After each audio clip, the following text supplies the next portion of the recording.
Hello guys, how are you all? Today we are back with another blazing Naruto story. What if Naruto was the forgotten son, but the true reincarnation of power? If you enjoy this video, then please like, share and do comment. And also check the description box to original creator of this beautiful creation. So let us start the story. A young blonde child was sitting on a swing as he watched his fellow students being congratulated by their parents. The lone figure sighed as a frown formed on his face, tears also cascading down his whiskered cheeks. An unexplainable form of pain gnawed at him as heard other adults in the vicinity talk about him in an unpleasant manner. He didn't know what it was about him, but for some reason the people in his village seemed to despise him. "Hey, that's him, right? Did he fail his exam?" a parent whispered to one of her friends. "Yeah, that's him all right. Thank Kami he failed. He should never become a shinobi." The young child gripped the ropes of his swing tighter. Despite their attempt to seem discreet, he managed to hear every single word. The lonely blonde child couldn't take it any longer. He couldn't stand being continually subjected to these harsh words. He stood up from the swing and ran to the academy's alternative exit. He wanted to avoid seeing his other classmates along with their parents. He didn't want to be the target of those piercing and judgmental gazes. He just wanted to be accepted. What was so wrong with that? He walked out into the streets surrounding his school. He just wanted to return to his apartment and forget all of this ever happened. He just wanted to forget about his constant failure. "Naruto," a familiar voice called out. The blonde child known as Naruto glanced behind him. He could see one of his teachers there standing with a sympathetic look of his face. "Mizuki-sensei," Naruto greeted in a somber tone. Mizuki frowned seeing the state of his student. "Hey Naruto, how about let's talk a bit? It looks like there's some things you want to get off your chest," he said in a kind and caring manner. Naruto saw no harm in it. He decided to follow the Chunin to nearby rooftop which held quite a good view of the village. The two sat there in silence as the wind blew Naruto's blonde spiky hair, along with Mizuki's shoulder-length white hair. Mizuki had his eyes closed as he sat on the rooftop. He could feel Naruto feeling uncomfortable, so he decided to break the tension.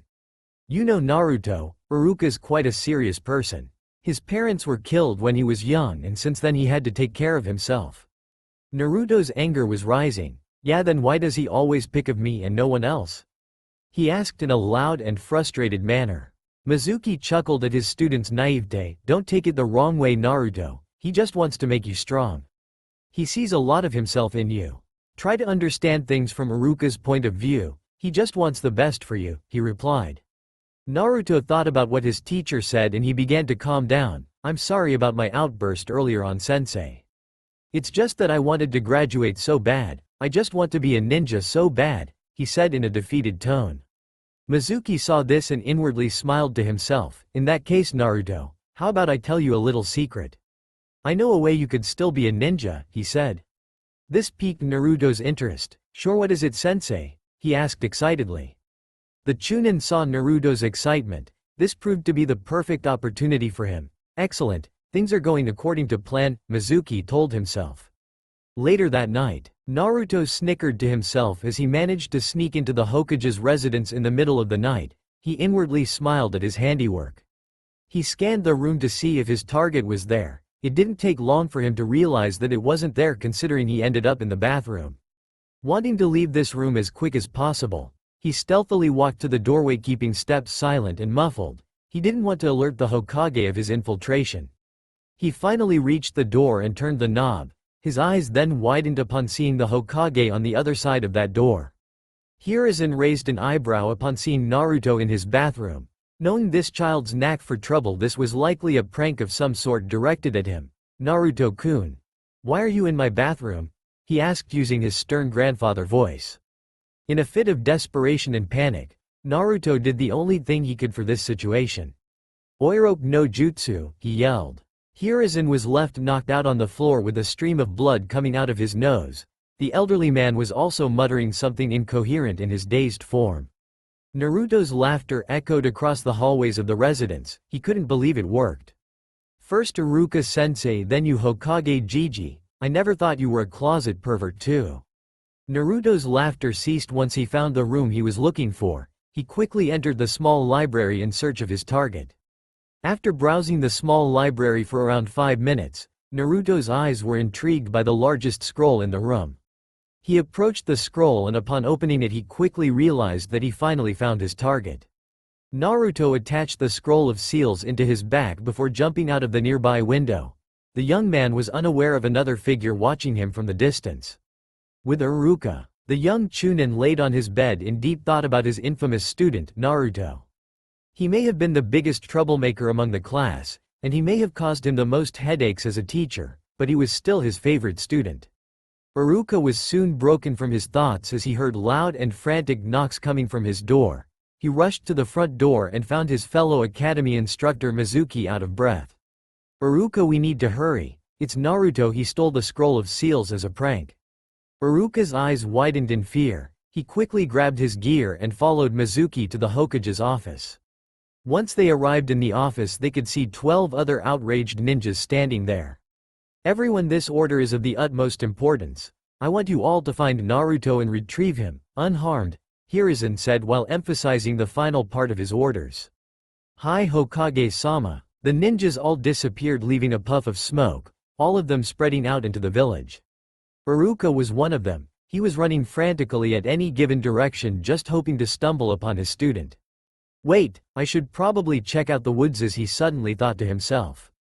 With Naruto, the young blonde was grinning ear to ear. He was so happy to learn one of the techniques in the scroll. It took him a while to learn the technique, but he didn't really care. At least now he could make clones. And not just any other average clones. He could make shadow clones. He was proud over the fact that he managed to teach himself the Kage Bunshin no Jutsu. To him this was one step closer to being a ninja.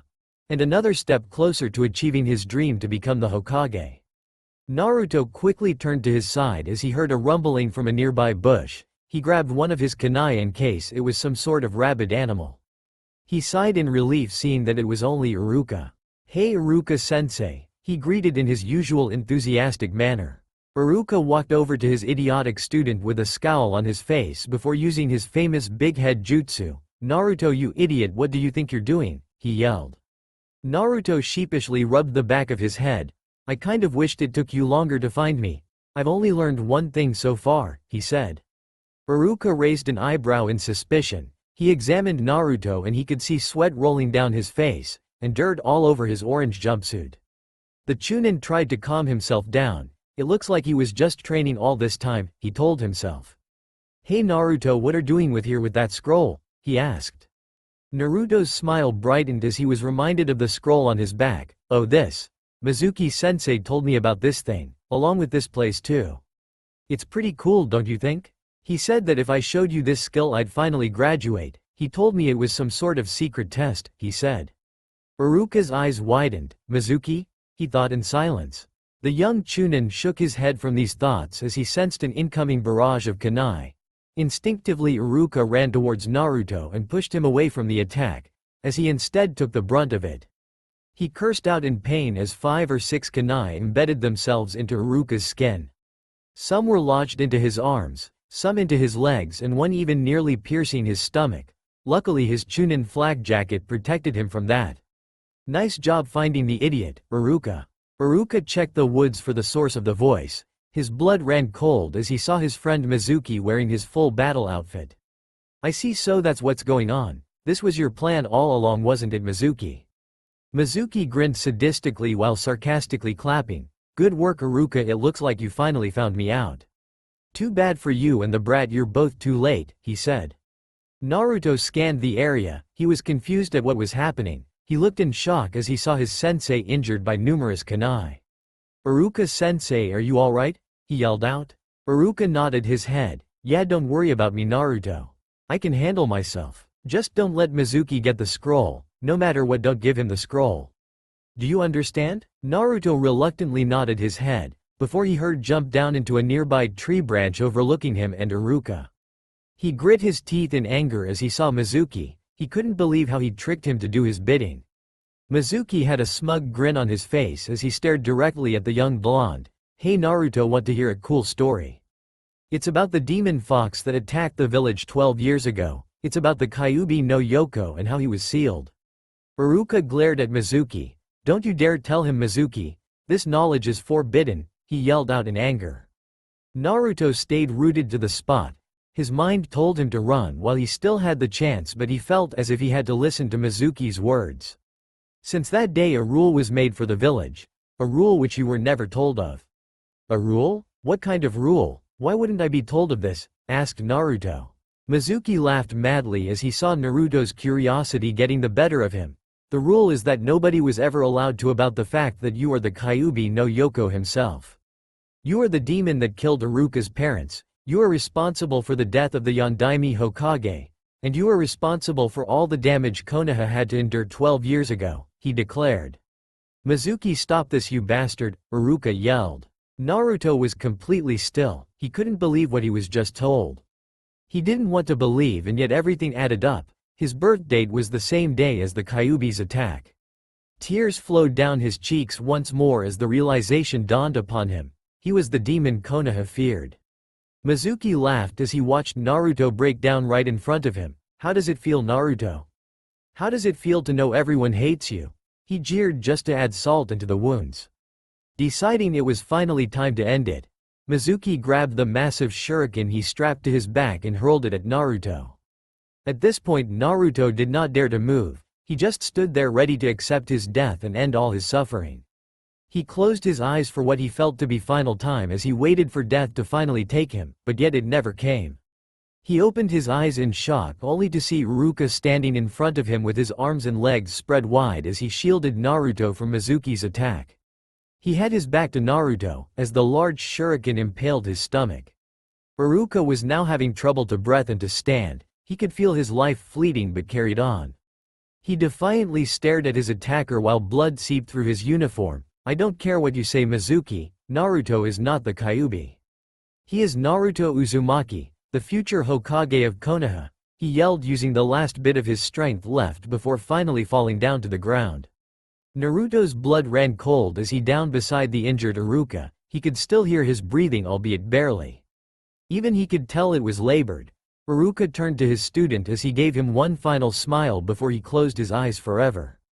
Naruto stared at his fallen teacher in absolute shock. He tried to see if he had any remaining sign of life, but to his despair there was none. Naruto clenched his fist. He wanted to cry again, but he already used up too many tears today. The young child's body trembled with rage as he heard Mizuki's sinister laughing. Mizuki comfortably jumped down the tree branch without feeling any form of guilt or remorse for killing Iruka. What a pity, he chose to sacrifice his life for you. Iruka was a lot of things, but I never pegged him as an idiot, he said as came closer and closer to Naruto and Iruka's deceased body. Naruto's anger continued to rise as he saw Mizuki approach him. As this happened, Naruto was unconsciously unleashing and flaring his chakra. Mizuki's eyes widened in panic. He had not accounted for this to happen. The ground was shaking, the wind was getting stronger and air around them began to slowly suffocate him. He never experienced so much killer intent before.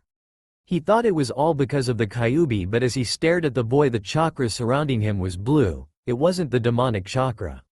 No way could the brat have this much chakra? This isn't even the fox's chakra.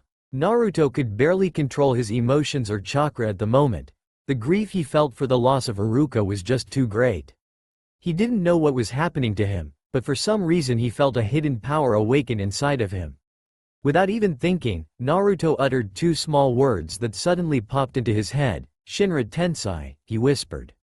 Upon uttering those same words, unconsciousness took over Naruto as he fell to the ground completely unaware of the damage he just made on the surrounding area. Naruto's mindscape. The fearsome and powerful Kyuubi smiled upon watching the events unfold through Naruto's eyes. Naruto's current emotional state could prove useful for the fox. He could use it to his advantage and trick Naruto into releasing him from his seal. The power Naruto showed earlier on did grab the fox's attention. He didn't know why, but for some reason it felt familiar to him, but he couldn't remember why. But he simply shook his head from these thoughts. It was probably just nothing. Instead, he chose to focus on planning his escape. He needed to use Naruto's current emotional vulnerability to his advantage. This is quite unbecoming of you, Kurama. What happened to the old fox I raised? The Kyuubis blinked repeatedly upon hearing that strange voice. Once again, this voice was familiar to him as well. He quickly scanned the area in search of its source, but the fox wondered if it may have just been all in his head. There was nobody else in the mindscape considering how Naruto was still unaware of the area. Over here Kurama. The fox was drawn to the voice. He leaned down to face the front of his gate. His eyes widened as he saw someone he never thought he'd see again. Old man? He mumbled to himself, surely I must be dreaming. The old man laughed heartedly. No Kurama, you are not dreaming. I don't have much time, but I came here because I sensed the time was right. The large demon fox shook his head as he examined the figure in front of him. The man was tall and pale-skinned with deep wrinkles. He had spiky gray hair and a goatee which extended down to his waist. The man also had 2 horns both sides of his forehead, but the most notable feature were his 3 eyes. 2 of which in their normal position, and 1 directly in the middle of his forehead. He also wore a long white kimono while wielding a staff in his right hand. There was no mistaking it for Kurama. In front of him was the Rikudo Sennin, Hagoromo Otsutsuki. Kurama rubbed his eyes with his paws to make sure he wasn't just seeing things, but even after wiping them he could still see his father stand in front of his cage. Why are you here, old man? Why have you come back? It's quite simple, Kurama. Do you remember about the prophecy I told you? Of course, how could I not? You told us that one day someone will come and reunite me and the others again. He would be the one to show us true strength, the one to make us whole again. Hagoromo nodded his head. That is correct, Kurama, and the time has come. The chosen one has finally awakened his true power, he said. Who is it then, father? Who is the chosen one? Hagoromo chuckled at his son's questions. I thought you would have figured it by now, Kurama. You've been sealed into him for 12 years now, he answered in a nonchalant manner. Kurama uncharacteristically laughed at his father's answer. That's good joke, old man, but seriously, who is it? He asked. I wasn't joking, Kurama. Naruto Uzumaki is the one I speak of. Kurama shook his head in disbelief. Are you kidding me? No offense, old man, but this brat shows no promise at all. I've lived inside of him for 12 years and I've yet to see any promise from the pipsqueak. The kid's an absolute idiot. He doesn't show any promise or potential at all, he yelled. Wasn't Asura exactly the same when he was Naruto's age? Kurama tried to answer back, but he couldn't form a valid counter-argument. He thought about his father's words as the realization dawned on him. The fox's expression suddenly turned serious. He's Asura's reincarnation, isn't he? Asked the fox. Hagoromo nodded slowly. Yes, he is, Kurama. Naruto is this generation's Asura. If I'm not mistaken, you fought one of Asura's previous reincarnations as well, Hashirama Senju. Yeah, I did fight him. He was a tough opponent. I'm not afraid to admit that he was probably even stronger than me. Are you sure about this though, old man? Is this Naruto brat really his reincarnation? This all might just be some strange coincidence or accident. Nothing in life is ever just an accident or a coincidence. Everything happens for a reason. Remember that, Kurama. Naruto was chosen to be my successor for a reason. Him being chosen as Asura's reincarnation was no coincidence either. But if Naruto were to have a chance to succeed, he would need help. The trials and tribulations which face him may seem insurmountable to some. Where are you going with this, old man? What I'm trying to say is, I need you to do as much as you can to help the boy. He will need it. Please promise me you'll help him. Kurama sighed in defeat before begrudgingly nodding his head. There goes his plan to escape. Yeah, alright then, father, you can count on me. By the way, will the brat know about this conversation? We are in his mindscape after all? No need to worry about that, Kurama. At the moment the young child is incapacitated by unlocking his hidden power, and so he will not have knowledge of this, and I suggest for you to keep it that way. We wouldn't want to overwhelm him with his duty and destiny. He will learn in time. I can sense big things from this boy. He is the child of prophecy after all. With that final statement the sage faded away. Kurama was slightly saddened to see his father leave once more, but at least he now knew what to do. Despite desperately wanting to escape his prison, he was now willing to endure, seeing as how he now had a duty to uphold once again. The fox grinned before laying back down. He decided to get some rest and wait for the opportune time to approach Naruto. You have gotten a lot more interesting, Naruto Uzumaki. There are more than meets the eye with you, so it seems, he thought to himself before drifting back to sleep. Naruto's eyes flickered open. His surroundings still seemed blurry and unrecognizable.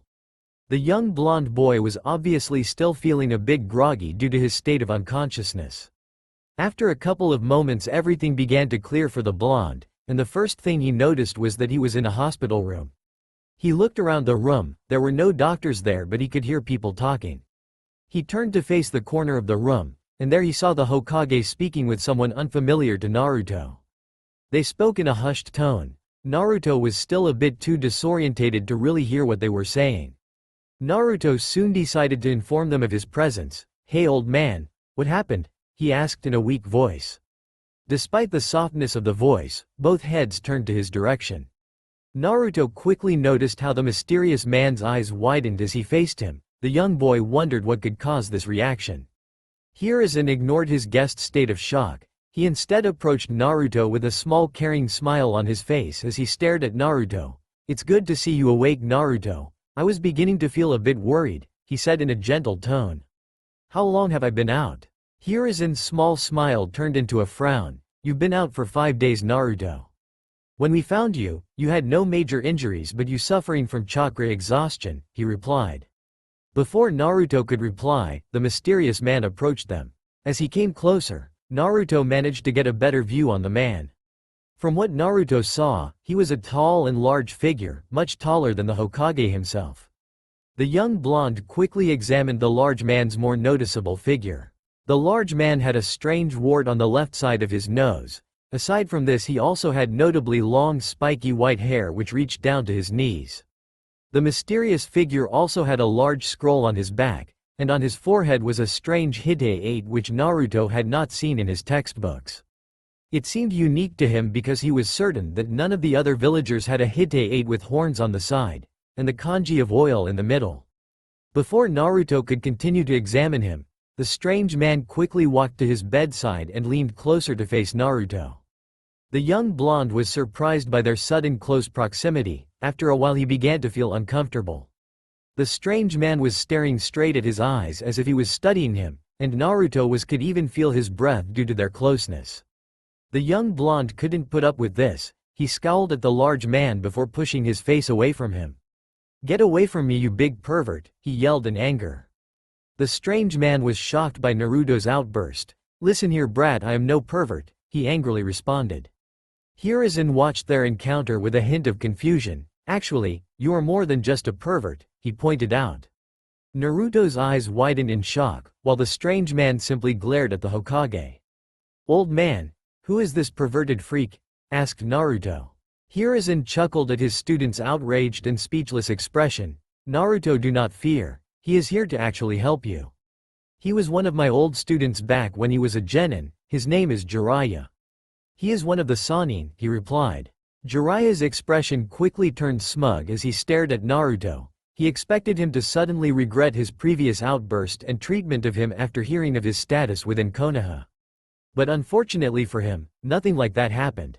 Instead, Naruto turned to face Jiraiya with a disbelieving expression. "Yeah, whatever. He's still a major pervert though," he replied. Jiraiya grit his teeth in frustration. "Shut up, you insolent brat. I was studying your eyes," he said before grabbing a nearby handheld mirror. "See for yourself," said Jiraiya. Naruto stared straight into the mirror and he was left speechless. "What the fuck happened to my eyes?" he yelled in shock. His eyes were no longer the same vibrant blue eyes he once had. Instead they were replaced by a light purple color, and not only that but it had strange ripples around the whole eyeball. "Language, Naruto," scolded the Hokage. "Sorry old man, but what happened to my eyes? Why are they purple?" Jiraiya's expression quickly turned serious as he faced Naruto. "I think I can explain that," he said. Naruto nodded obediently, this time allowing the strange man to speak. He was too much in shock at the moment at the sudden change of his eyes to argue with Jiraiya. "What you have there is a long-lost Kekkei Genkei. In fact, it is the rarest of them all. It is also the strongest of the 3 great dojutsu. It even surpasses the power of the Byakugan and Sharingan. Legend has it that the wielders of the Rinnegan were sent from heaven, either to be a god of creation, or a destroyer who will leave the world in a state of nothingness." Naruto's eyes widened in shock. He thought that this was just some strange disease or something. This was the last thing he expected. Hiruzen then turned to face his old student. "Jiraiya, what do you think this means?" "Surely there must be a reason for his Rinnegan's awakening," he said. "I think I may know the reason behind it." "Well then what is it?" Jiraiya leaned closer to his sensei's ears. I believe he may just be the child of prophecy, he whispered. Hirazen's eyes widened in shock. Are you sure about this, Jiraiya? Is this prophecy even true? He questioned. Jiraiya nodded his head. The great toad sage has never been wrong before, and I fully believe he may just be the chosen one, he answered. What makes you so sure? I've been wrong with my past two students. I thought the child of prophecy was going to be Nagato at first, and then I thought it was going to be Minato. In the end it was neither one of them, but this kid right here is connected to the both of them. He is like a combination of my past two students. He has his eyes, and he is his son, he whispered softly. Hiruzen gulped nervously. You may be right, Jiraiya. This is no mere coincidence, he mumbled. Jiraiya nodded in agreement. I honestly think he may be the one I have been searching for, he said. Despite their hushed and silent tones, Naruto managed to hear a few bits and pieces, but none of their words really registered for him. His mind was too preoccupied with thoughts about his new power. From the way Jiraiya described this Rinnegan, it sounded as if this power was too much for a mortal. This was a power meant for a god, and Naruto was by no means god. The young blonde soon shook his head from these thoughts before facing Jiraiya and Hiruzen. Right now he wanted answers. Old man, what happened a few days ago? How did I get these eyes? He asked. The two ceased their conversation before turning back to Naruto. A frown made its way to the Hokage's face. Do you not remember anything at all, Naruto-kun? He asked. Naruto shook his head. Sorry, but no, I can't remember a thing, he replied. Hiruzen nodded his head in understanding. I hate to tell you this, Naruto, but when I found you there was a massive crater where you laid unconscious. The trees in your surroundings were all uprooted, and we managed to find two dead bodies. One from Mizuki and the other was Iruka, he said in a soft and somber tone. Slowly but surely all his memories soon came rushing back in. Tears began to stream down the whiskered boy's cheeks. He was unable to speak, his mind was simply plagued with guilt. Iruka was dead because of him. Obviously Naruto felt no remorse for Mizuki, especially after how he tricked him, but still the fact of the matter was that he killed two people. He was the reason Iruka passed away. He may not have been the one to murder him, but he still felt responsible for it. As for Mizuki, he knew he was the one who killed him. He had a sneaking suspicion that his newfound power had something to do with it. Although he didn't particularly care too much for Mizuki after what he did, Naruto still had the blood of two men in his hands. As an aspiring ninja, Naruto expected that this had to happen sooner or later, but he never expected for it to be so early. He was only 12 years old for Kami's sake, he wasn't even a genin yet and he has now ended two lives. Hiruzen began to feel a sense of worry and dread as he silently watched Naruto's lifeless expression. He could tell that the boy was in deep thought. Naruto-kun, are you alright? He asked. Naruto was slowly brought out from his reverie, his red puffy eyes turned to the Hokage causing the old man to flinch. The young blonde couldn't utter a single word, so instead he shook his head no. Naruto, please tell me what happened that day. I know it may hurt having to recall that day, but when we arrived there were no witnesses. At the moment you are the only one. I need to know what happened, he said in stern tone. The young blonde sighed. I was tricked by Mizuki. He tricked me to steal the scroll from your home. He told me that it was some sort of alternative test that could have made me a genin, he managed to stutter out.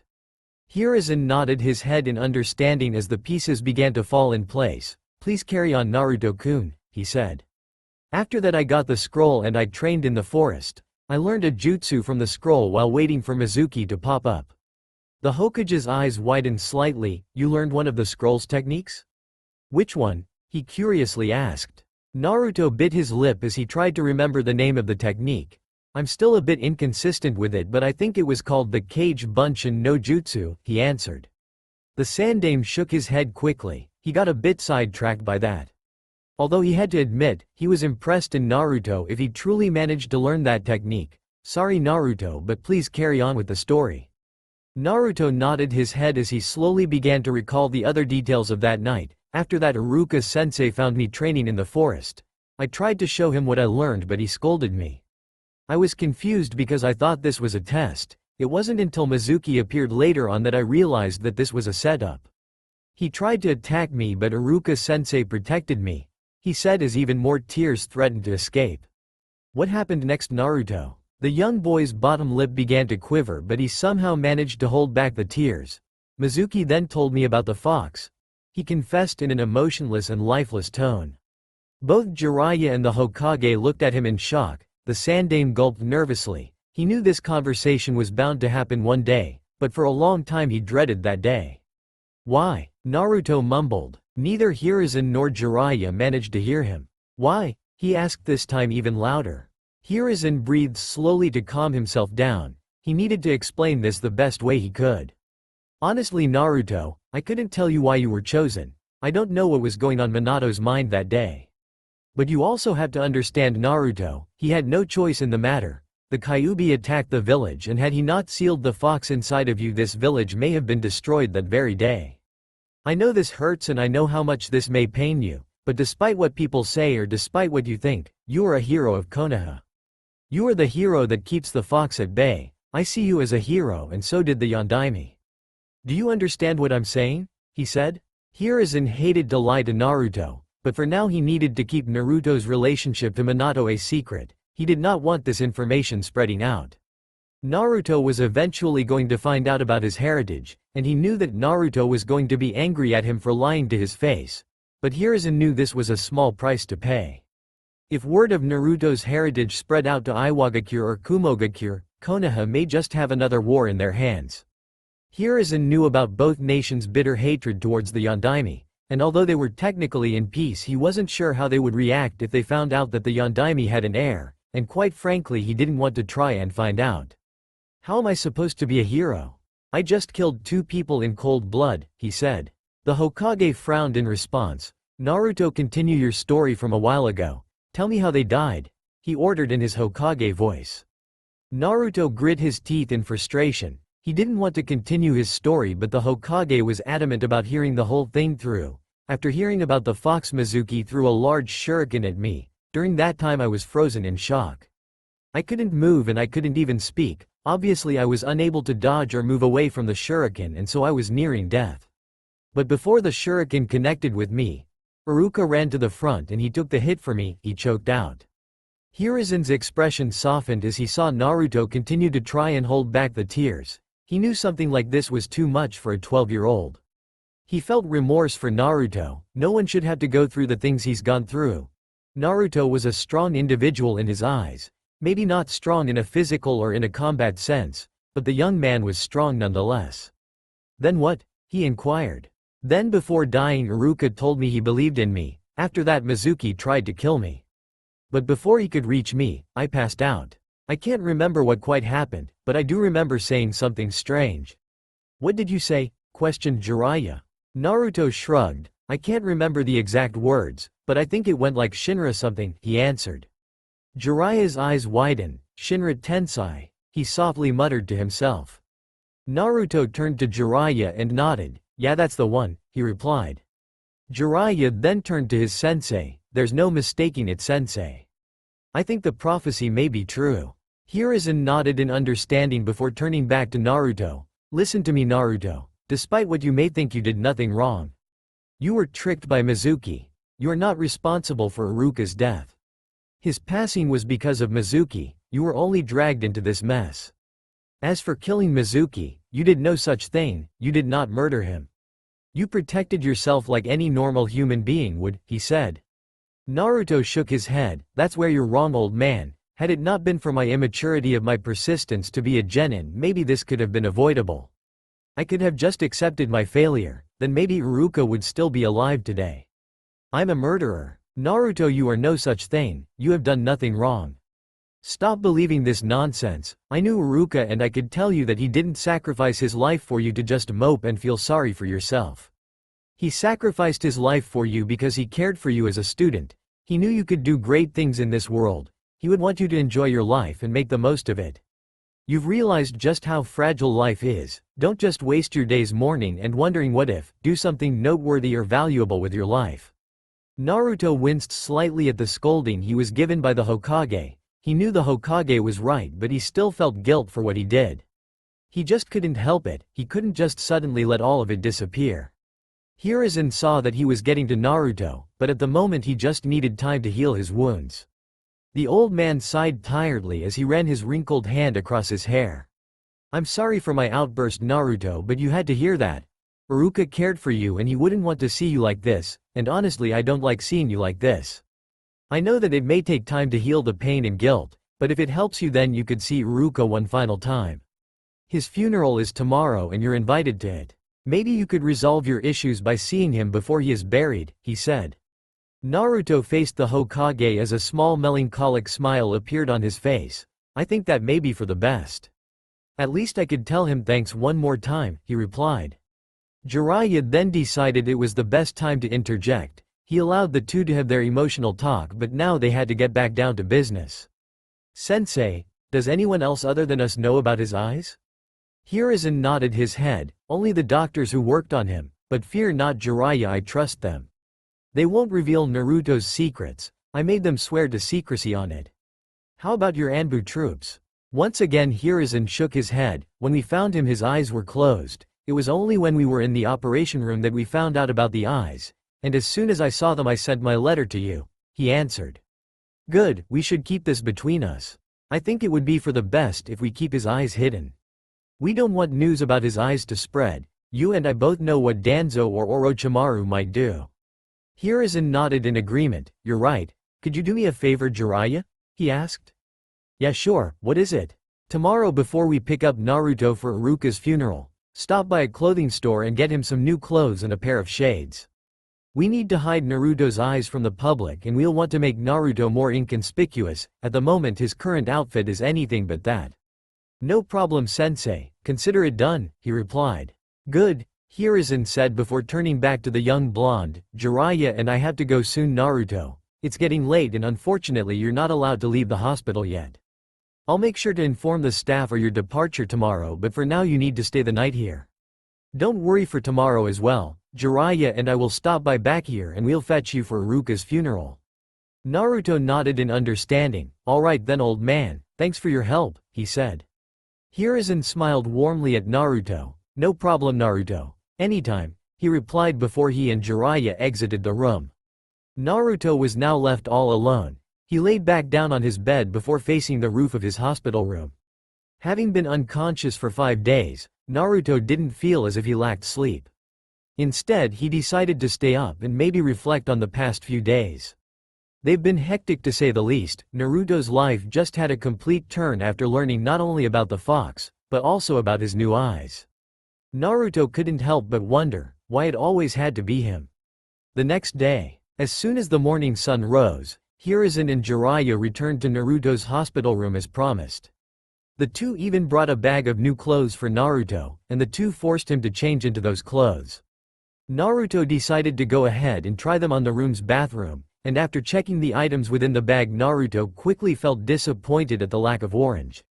The outfit was dark and bland. There were no bright colors in the outfit, but as much as Naruto wanted to argue with them, he just didn't have the energy or fight to do so. Instead he carried on with their wishes and tried the clothes on. He ended up wearing the standard black shinobi sandals, but with it he had gray ninja pants with a kunai holster on the right thigh. Naruto also ended up wearing a black long-sleeved mesh shirt underneath his loose-fitting black uniform jacket.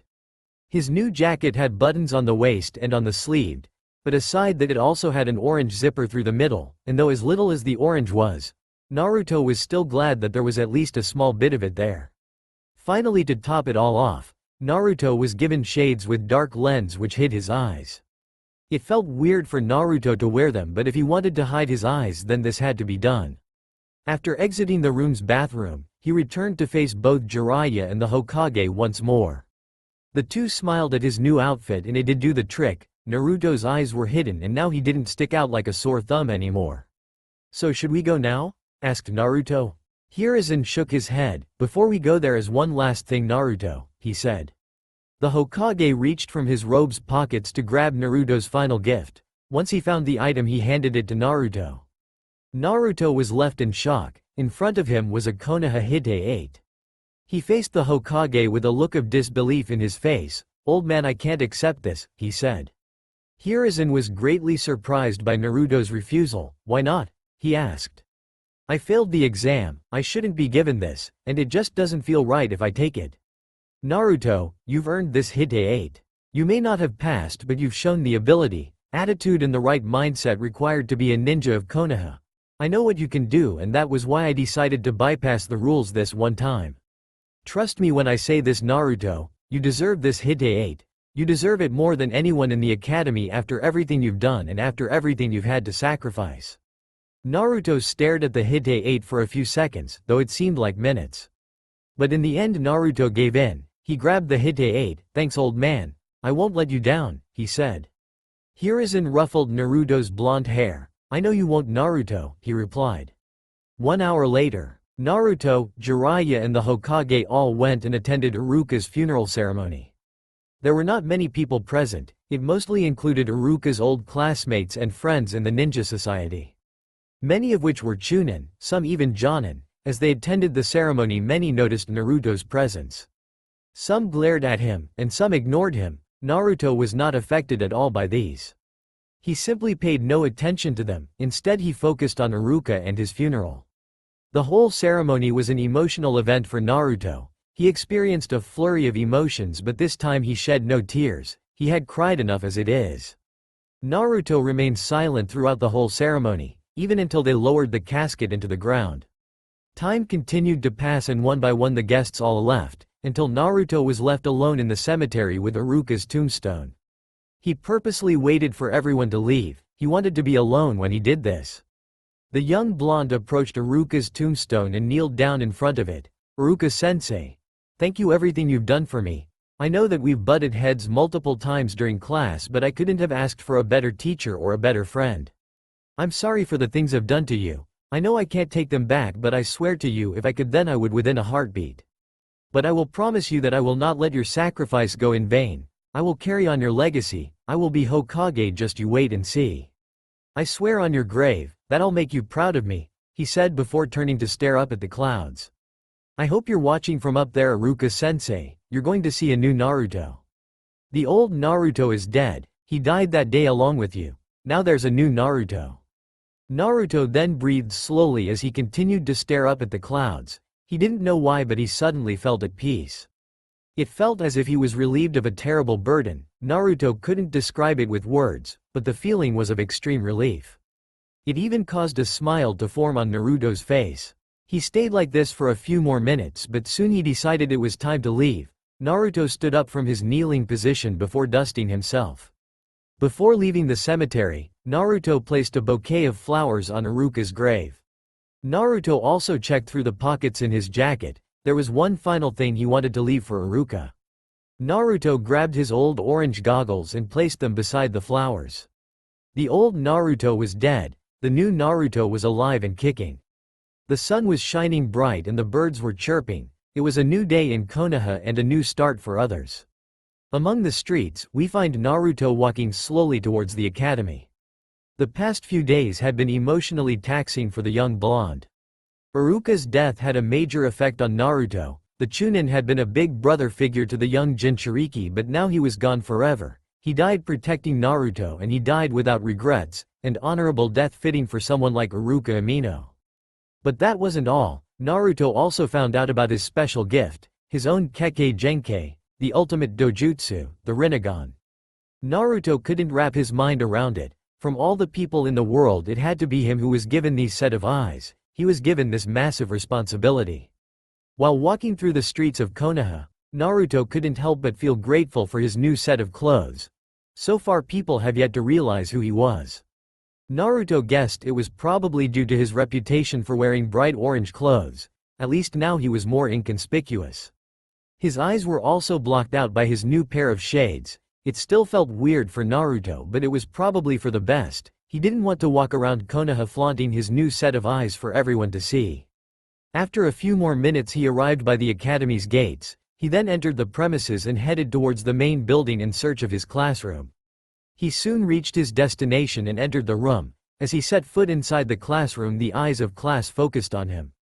Naruto calmly walked over to the back of the class, avoiding the stares directed at him. From what he could tell, they weren't exactly hateful glares, they were more of curious stares.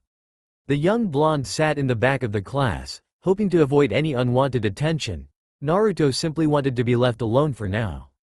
Naruto sat on his seat and waited patiently for the team selections to begin. From his vantage point up in the class he could hear his classmates talk about him. From what he heard, his classmates were shocked to see him and Naruto could understand as to why that was.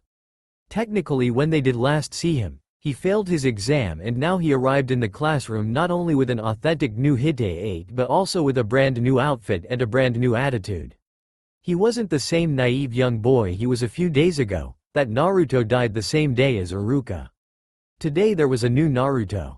The young blonde chose to ignore the class murmurs and hushed tones. He was focused solely on becoming a genin. Soon the class began to feel restless. They had been waiting in the room for over an hour and yet there was still no sign of a teacher or anything. Everyone was getting anxious to be placed in their team. After a while the doors to the classroom opened and two chunin walked through it. One of them was a large burly man with brown hair and a goatee. The other chunin was a thin lady with long curly black hair and oval-shaped glasses. My name is Daikoku Funeno and my partner here today is Suzume. We are here as substitute academy instructors for Iruka and Mizuki, said the large man. Near the front of the class Akunoichi raised her arm. What happened to Iruka and Mizuki-sensei? Why aren't they here? Asked the girl. Daikoku turned to Suzume. Should I tell them? He asked. Suzume nodded slowly. The large man turned back to the class with a solemn expression on his face. Class 1, regret to inform you all this, but your sensei Iruka Amino passed away a few days ago, he said, causing the class gasp in shock. He was murdered in cold blood by Mizuki. Mizuki was found to be guilty of treason. He was found with the scroll of seals and from what the reports say Iruka sacrificed himself to stop Mizuki. Near the back of the class, Naruto looked down on his desk in shame. He had gotten over the unbearable guilt but he still felt pain after hearing about Iruka's death. According to the account and report announced by the chunin, the only names uttered were Iruka and Mizuki. Naruto had a sneaking suspicion that the Hokage probably altered the report given to the other shinobi in the village. His role in the whole event seems to have been erased. Naruto was soon broken from his reverie as the two academy instructors addressed the class. Let's not all be doom and gloom. Today is a momentous occasion for all of you. Today is the day you all graduate from the academy. I will now read out the new genin teams, said the large man. Naruto listened intently for the teams but the first 6 teams called out didn't call out his name. Now with Team 7, we have Naruto Uzumaki. The young blonde's eyes widened. He was finally placed in a team and now all that's left were his 2 teammates and his sensei. Sakura Haruno. Naruto had to stop himself from celebrating. He had been placed in the same team as his crush, and things were looking up for the young man. He looked down onto the front to see Sakura's reaction. A frown quickly appeared on Naruto's face as he watched Sakura bang her head on the desk repeatedly. And finally Sasuke Uchiha, your team's sensei will be Kakashi Hatake, he finished. Naruto and Sakura's expressions quickly took a complete change. Sakura was cheering loudly whilst mocking her rival Ino. Naruto on the other hand began to feel disappointed. From all the people he had to be teamed up with it had to be Sasuke Uchiha, the one person in the class he couldn't stand. Gigi, what in Kami's name made you think this was a good idea? He thought to himself. The rest of the teams were soon called out by the 2 academy instructors.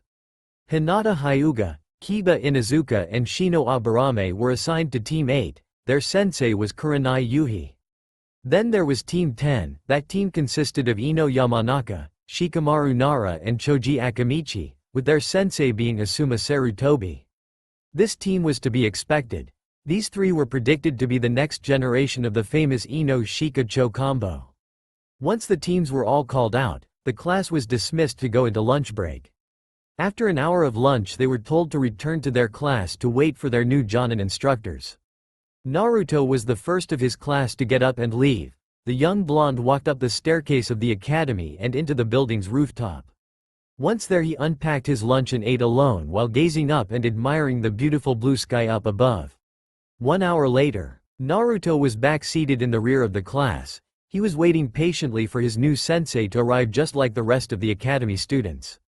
Soon hours passed by, but yet there was still no sign of Team 7's jonin instructor. All the other teams have met their respective jonin instructor.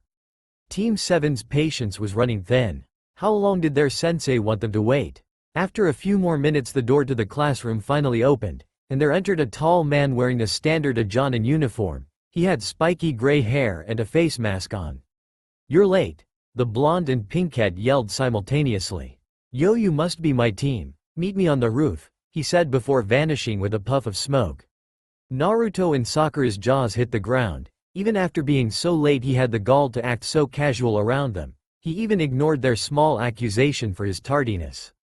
"That bastard is going to pay," they both thought to themselves. Soon the team ran up the flight of stairs to meet with their sensei. Upon arriving in the rooftop they found him giggling to himself as he read over a small orange pocketbook. The mysterious Jonin diverted his attention from the book to his three students. "I guess we should probably start with some introductions," he said with a smile underneath his mask. "My name is Kakashi Hitaki. My likes don't concern you, my dislikes, well, that's a secret. As for my dreams for the future, well, that doesn't concern you." The three members of Team 7 looked at the man in a deadpanned manner. "All he told us was his name," they all said to themselves. Kakashi then closed his book and pointed at Naruto. "You blondie, go first," he said. "I'm Naruto Uzumaki. My likes include ramen and training. My dislikes include the 3 minutes it takes to cook ramen and traitors. My dreams for the future is to one day become Hokage of Konoha, and I'm still not sure about the rest." "Pinky, you next." Sakura glared at Kakashi. "My name is Sakura Haruno, not Pinky," she said in a menacing tone. "My likes include reading and studying. I dislike bullies and arrogant people. And my dream for the future is to be a successful kunoichi, I guess." Kakashi nodded in understanding. "You next, brooder," he said. Sasuke scowled at the masked man. "My name is Sasuke Uchiha. I like training, I hate being considered weak, and my goal is to kill a certain someone," he said. Kakashi clapped both his hands. "Alright then, now that we're all acquainted, I want you three to meet me by training ground 3 at 6 in the morning tomorrow. We will have our test there," he declared. "Test? What test?" Naruto asked. "The Genin test. You didn't think that the graduation test was all that was needed, did you?" he asked rhetorically. That test was simply used to determine who had the potential to move on to the next stage. This stage will have you tested by your own Jonin instructor, and I will be the one to determine if you three are worthy of being Genin. So what will the test be about? That is something I will decide, but be careful though. Tomorrow you three will have to be at your best because there is only an average success rate of 33% among the newly graduated academy students. And personally, for the Genin hopefuls I've tested, no one has passed yet.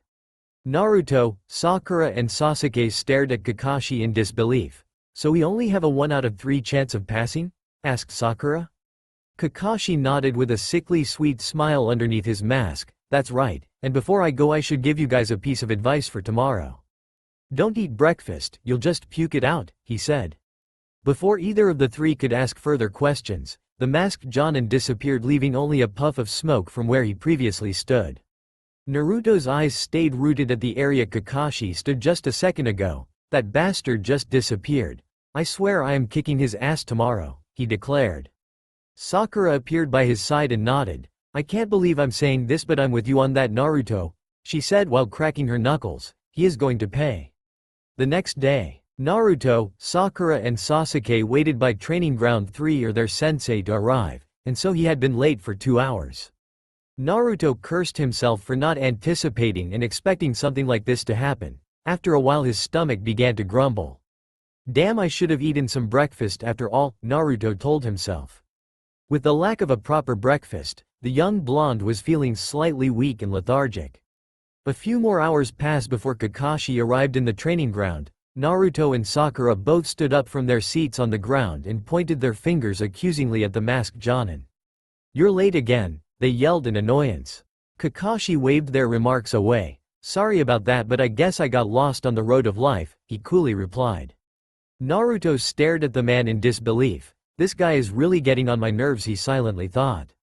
"Alright then, you three, our test is something called the bell test," announced Kakashi. "The point of the test is for you three to try and grab one of these 2 bells from me," he said while dangling the small bells on his hands. "Sensei, why are there only 2 bells?" Naruto asked. "Ah, quite the perceptive one, aren't we? There are only 2 bells, meaning that only 2 of you could pass this test," he replied, causing the 3 to look at him in shock. The one who fails to get a bell will be sent back to the academy, effective immediately. I'll give you guys an hour to try and do this, and if none of you get a bell then all 3 of you are sent back to the academy. He continued to explain, so let's start, shall we? Hajime. Sakura and Sasuke quickly jumped back and hid behind the various trees and bushes around the training ground. Naruto on the other hand stood his ground as he stared at Kakashi. Sakura watched as Naruto stayed rooted to the spot he was in a while ago. The pinkette couldn't help but groan at the blonde's insistence to attack the Jonin head-on. What the hell is that baka doing? She mumbled softly. The masked Jonin raised his visible eyebrow in surprise. Why are you still here? Shouldn't you go hide like your other 2 teammates, he said. Naruto grinned smugly at the masked man. What's the point? You can probably just sense where we are, he replied. Kakashi chuckled softly. I guess you're right about that, he said before grabbing his book out his pocket. Naruto watched as the Jonin began to read through the contents of the book. What the hell are you doing? He yelled in shock. Reading, Kakashi calmly replied. I know you're reading, but why? To learn the plot of the story. Naruto was getting extremely annoyed with the Jonin. He wanted to just pull his hair out of frustration. He was being mocked by the masked man, he wasn't being taken seriously. Naruto lunged at Kakashi. The masked man easily sidestepped to avoid Naruto's kick. Then with his left arm he proceeded to block Naruto's onslaught of kicks and punches, with his eyes still glued on the erotic novel on his right hand. If you really want to get the bells you better start taking this seriously. Come at me with the intent to kill, he taunted. Naruto scowled in response. Underneath his shades his eyes began to focus on the masked man. The young blonde ran at the Jonin and tried to punch him in the gut. Once again Kakashi blocked with his left, but this time Naruto saw it coming. He didn't know what it was, but the masked Jonin seemed to slow down in his eyes. In the last second he pulled back his punch and instead jumped up to deliver a kick to the masked Jonin's jaw. It connected and Kakashi recoiled back in pain. His eyes were slightly widened as a bit of blood seeped through his mask. Kakashi then proceeded to slowly return his book to his pocket. He went down onto his own battle stance as he faced Naruto. Nice hit, it seems I may misjudged you. I better take this seriously, he said. Naruto stared back at Kakashi with a smug grin plastered on his face. That's what you get for underestimating me, the future Hokage of Konoha, he declared proudly. The young blonde brought his hands together to form a familiar hand seal. Kage Bunshin no Jutsu, he yelled as 4 other clones appeared by his side. Among the bushes his 2 teammates watched in both shock and disbelief. Sasuke analyzed the fight so far and he was surprised to see Naruto not only land a hit on the Jonin, but for him to also summon these clones. Never in his wildest dreams did he think that the Academy's dead last would do so well against this Jonin, even if the Jonin wasn't really taking the battle seriously. The Uchiha resisted the urge to jump in and attack as well. He needed to watch and study the Jonin's fight style first and foremost, and while he was at it he wanted to see what Naruto could do. Sakura on the other hand watched in awe. She couldn't believe that this was the same Naruto from a few days ago. Maybe I misjudged him as well. I mean, he did land a proper hit on a Jonin for Kami's sake and he's not even a genin yet, she thought to herself. Kakashi's lone visible eye widened in shock. Kage Bunshin no Jutsu? Performed by a genin? Impossible, he muttered in disbelief. Naruto and his clones all ran at Kakashi. The masked man had to take a defensive stance as he fought off the flurry of attacks directed at him. After a couple of minutes Kakashi managed to land a proper hit on each of the clones, and even Naruto himself. The shadow clones since then disappeared, leaving only a plume of smoke. The masked Jonin was surprised that it even took him that long to dispel the clones. The way in which Naruto fought with his taijutsu was unorthodox and unconventional. It was as if the young man was freestyling his moves and attacks. He was going off instinct. Naruto on the other hand stood across Kakashi with a small bruise on his stomach. One of the masked Jonin's counter punches connected at his torso and it left a mark to prove it. The young blonde was getting quite excited about his fight. He knew that Kakashi was holding back, but he still managed to keep up with him, and that was all that mattered for now. During the taijutsu fight Naruto easily anticipated some of the masked Jonin's attacks, as if he could foresee and predict his attacks before it happened. But then the realization set in for Naruto. It's my eyes. They're the ones doing this, he thought to himself. A large foxy smirk then appeared on Naruto's face. "Get ready for round 2, he yelled. He ran back towards the Jonin. On the way there he heard a familiar voice yell. "Kaden! Gokakyu no Jutsu!" Sasuke yelled while jumping out of the bushes. He sent a large ball of fire at the Jonin.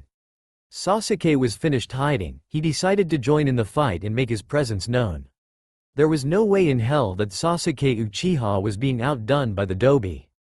Watching Naruto challenge the Jonin made him seriously doubt just how good Kakashi was.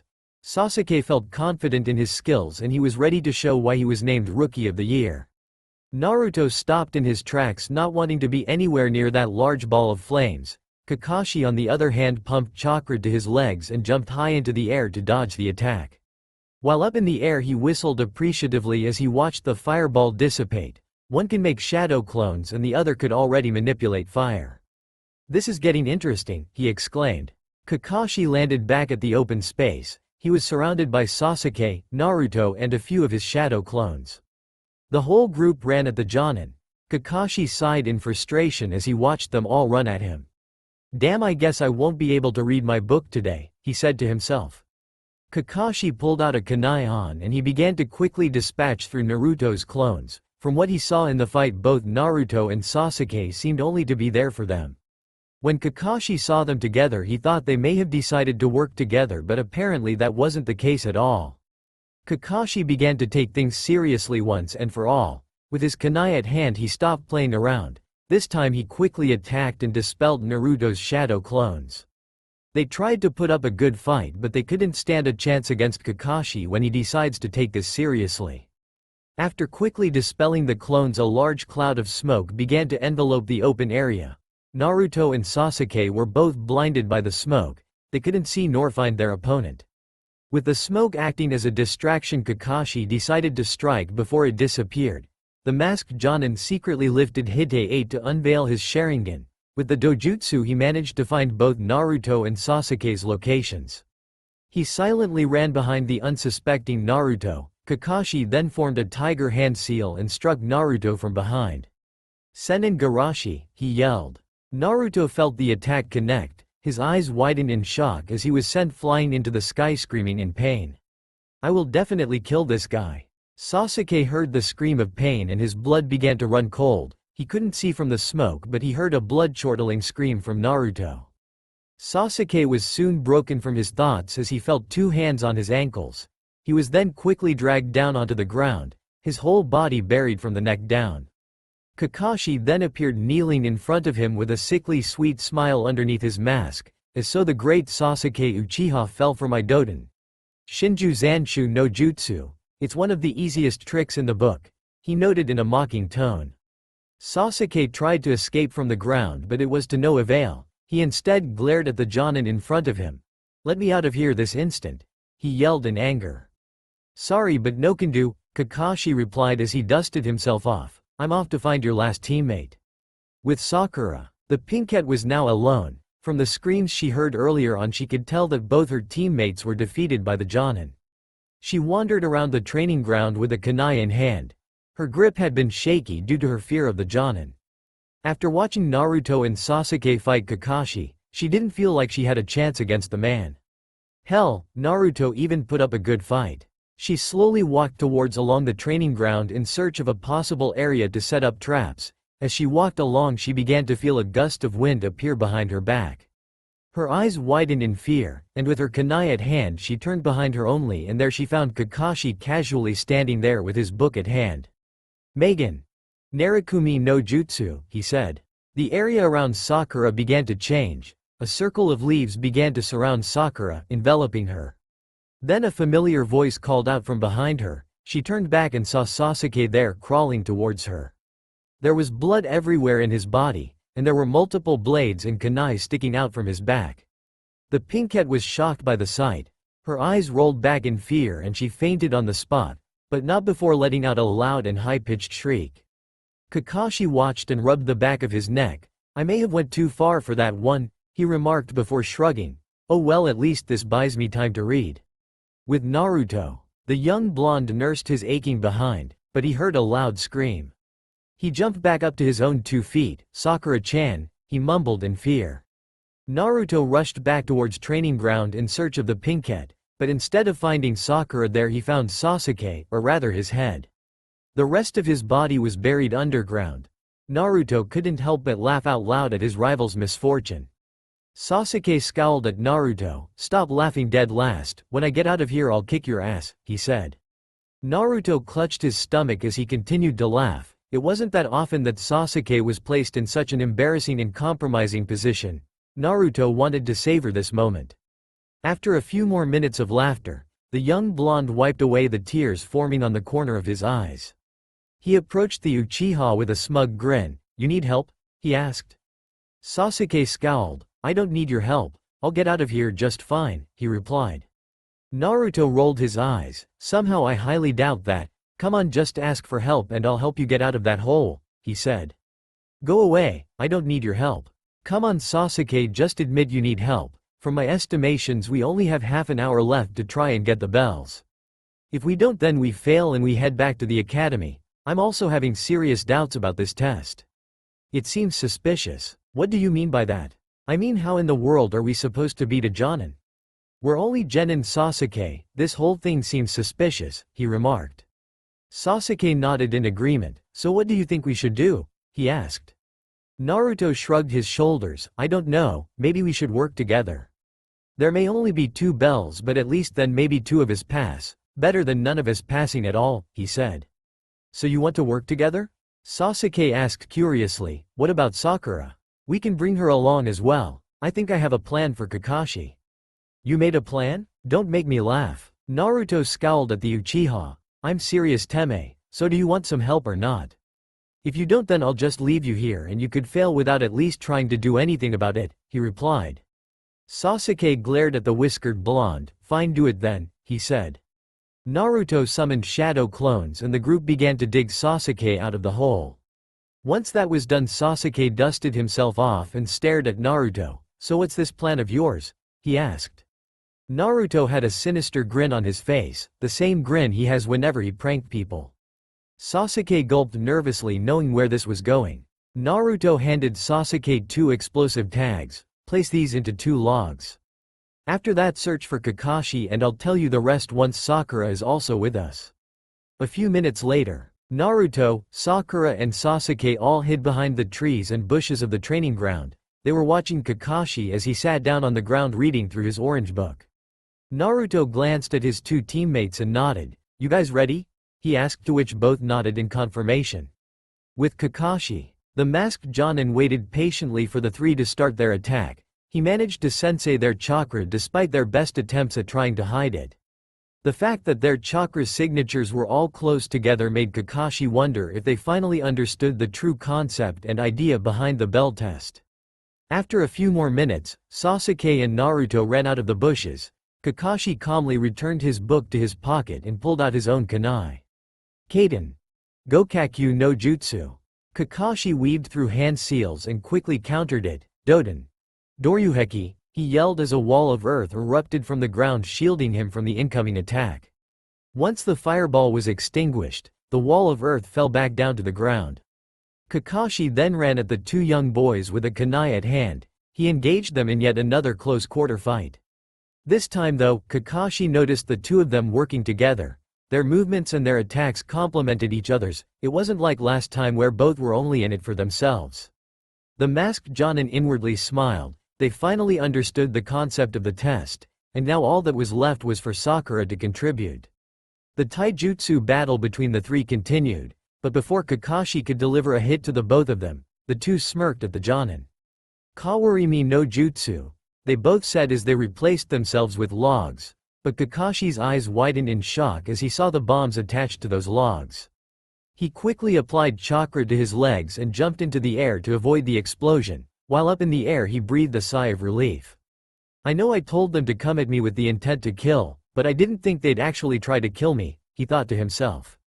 Kakashi was soon broken from his thoughts as he noticed a large Fuma shuriken thrown at his direction. The masked Jonin turned aside while in midair to dodge the attack just in time.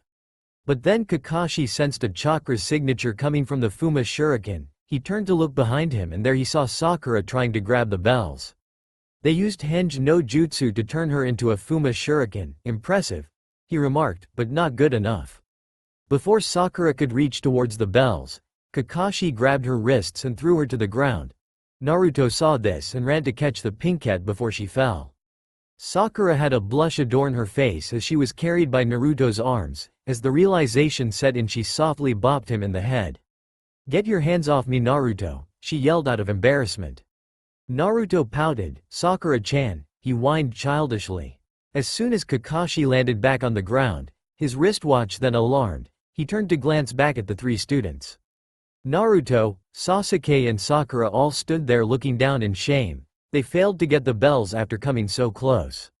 "You three were impressive, but you failed to get the bells. You know what means," he said as the three nodded slowly. "This means you three passed," he exclaimed with a smile on his face. The three looked at him in shock. "We passed?" they asked in disbelief. "How did we pass? We didn't get any of the bells," asked Naruto. "The test wasn't really to try and get the bells from me. If I took this test seriously, you three won't stand a chance. The real purpose of this was to evaluate your teamwork. The two bells was just a ruse to make you think there were only two who would go on to pass. This was used to test if you three would be willing to sacrifice your own personal gain for the good of the team.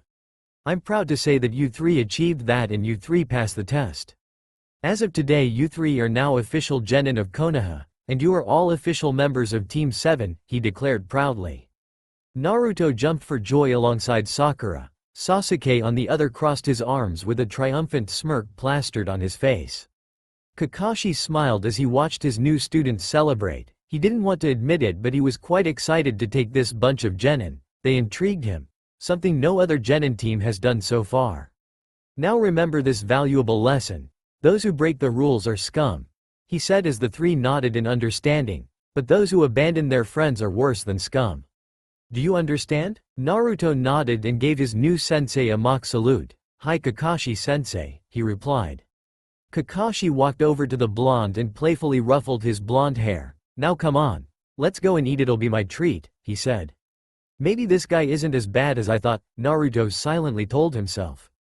Team 7 entered the Hokage's office triumphantly after completing their D-rank mission.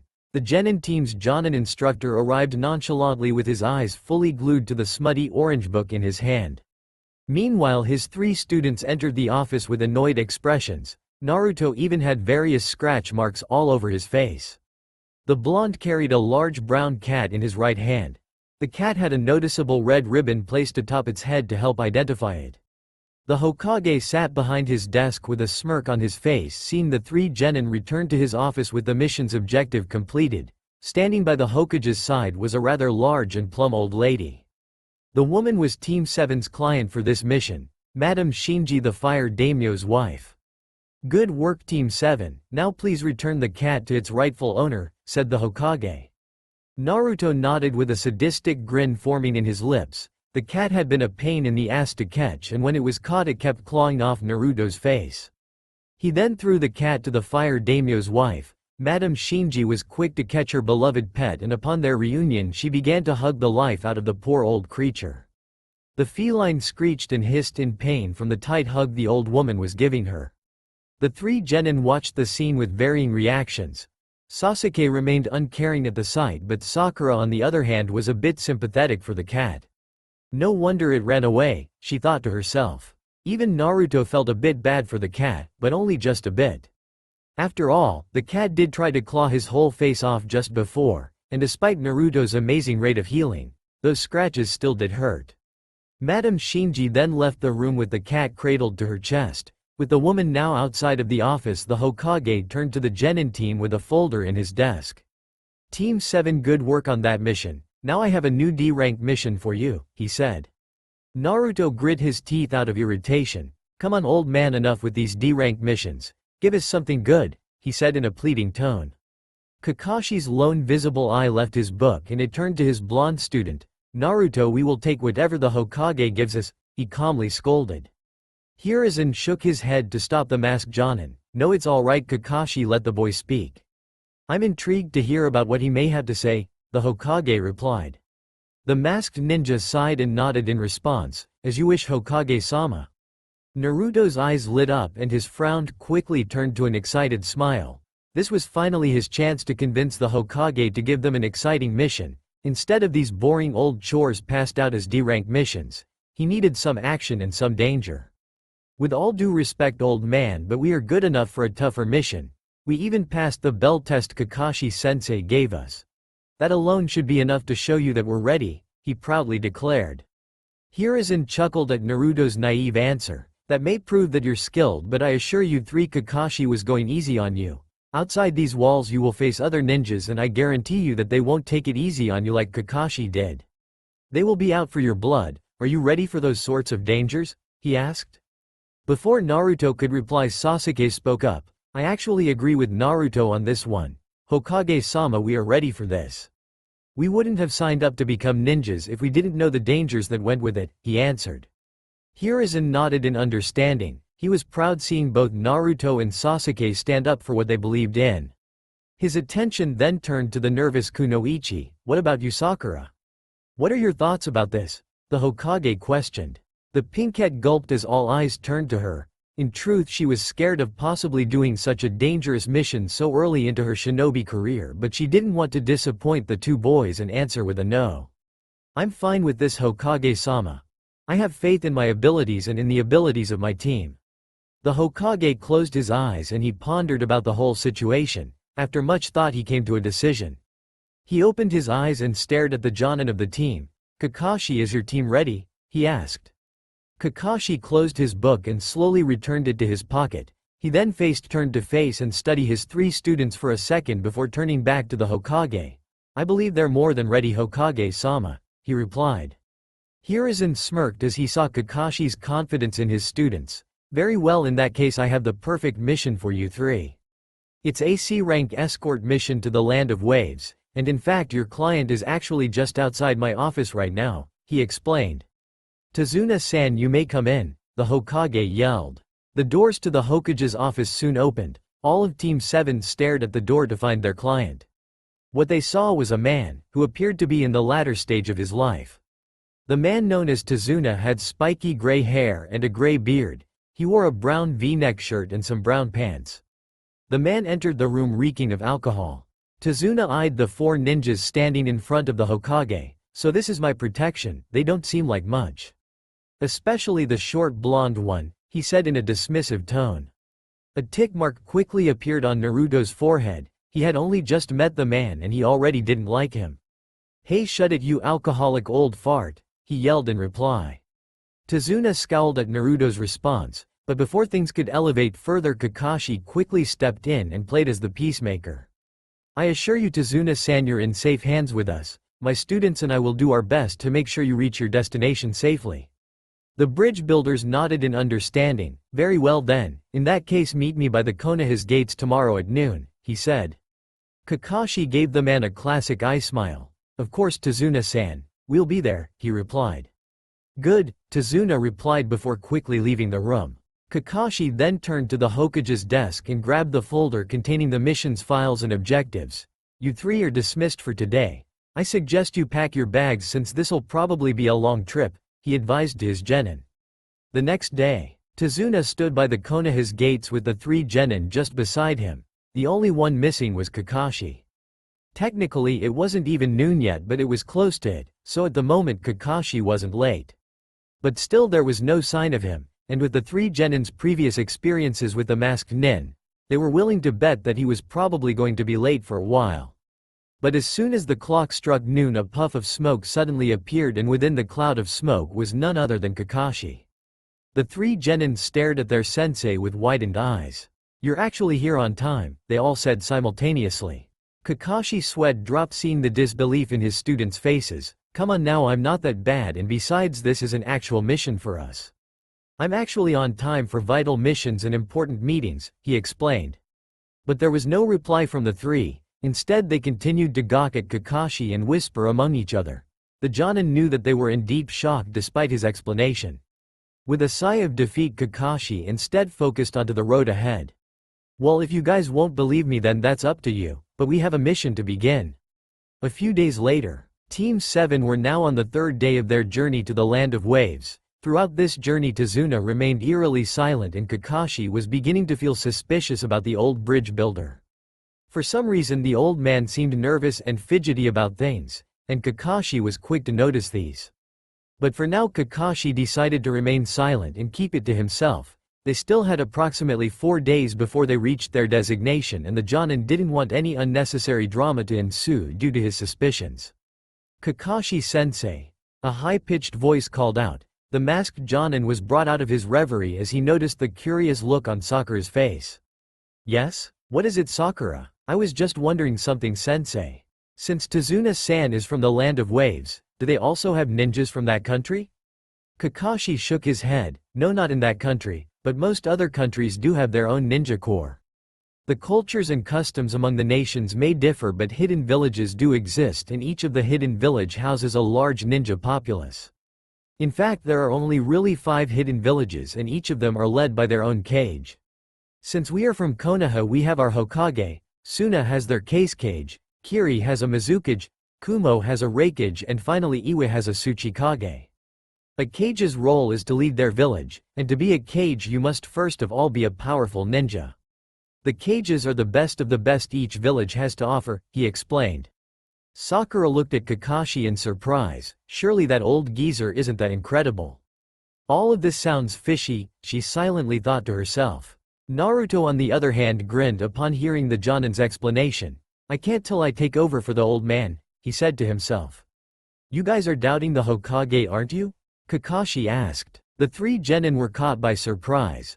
None of them replied, instead they continued walking while pretending to ignore Kakashi's accusation. The masked Jonin sighed. "Don't judge a book by its cover. The Hokage may seem old and frail, but trust me when I say this. He is one of the strongest ninjas in the world right now, and when he was in his prime he was downright unstoppable," he said. The 3 genin's eyes widened in shock. "I knew Gramps was strong, but was he really that strong?" Naruto asked himself. Silence soon engulfed the team as they continued their long walk to the land of waves. Kakashi's small explanation about the hidden villages and the cages was a lot to take in for now.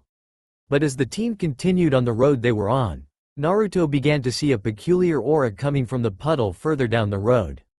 For a long time the young blonde had been feeling a strange sensation as if there was someone following them. Now looking at the puddle up ahead he could see a blue aura radiate from it, and it looked eerily similar to the aura of chakra. Naruto turned to look at his team. So far none of them seemed to notice it except maybe Kakashi. The masked Jonin's eyes strayed towards the puddle for a split second, and Naruto could tell that the Jonin also had a sneaking suspicion about the small puddle in the ground. Acting with a sense of initiative, Naruto began to run towards the puddle. He heard Sakura suddenly scream out his name in anger. "Naruto, what are you doing? This is no time to suddenly run away," she yelled. Naruto paid it no mind. Instead he summoned 4 shadow clones and each of the clones threw a barrage of shurikens at the small body of water. Once the shurikens began to approach the puddle, the water around it began to groan and it changed its shape into that of 2 masked men.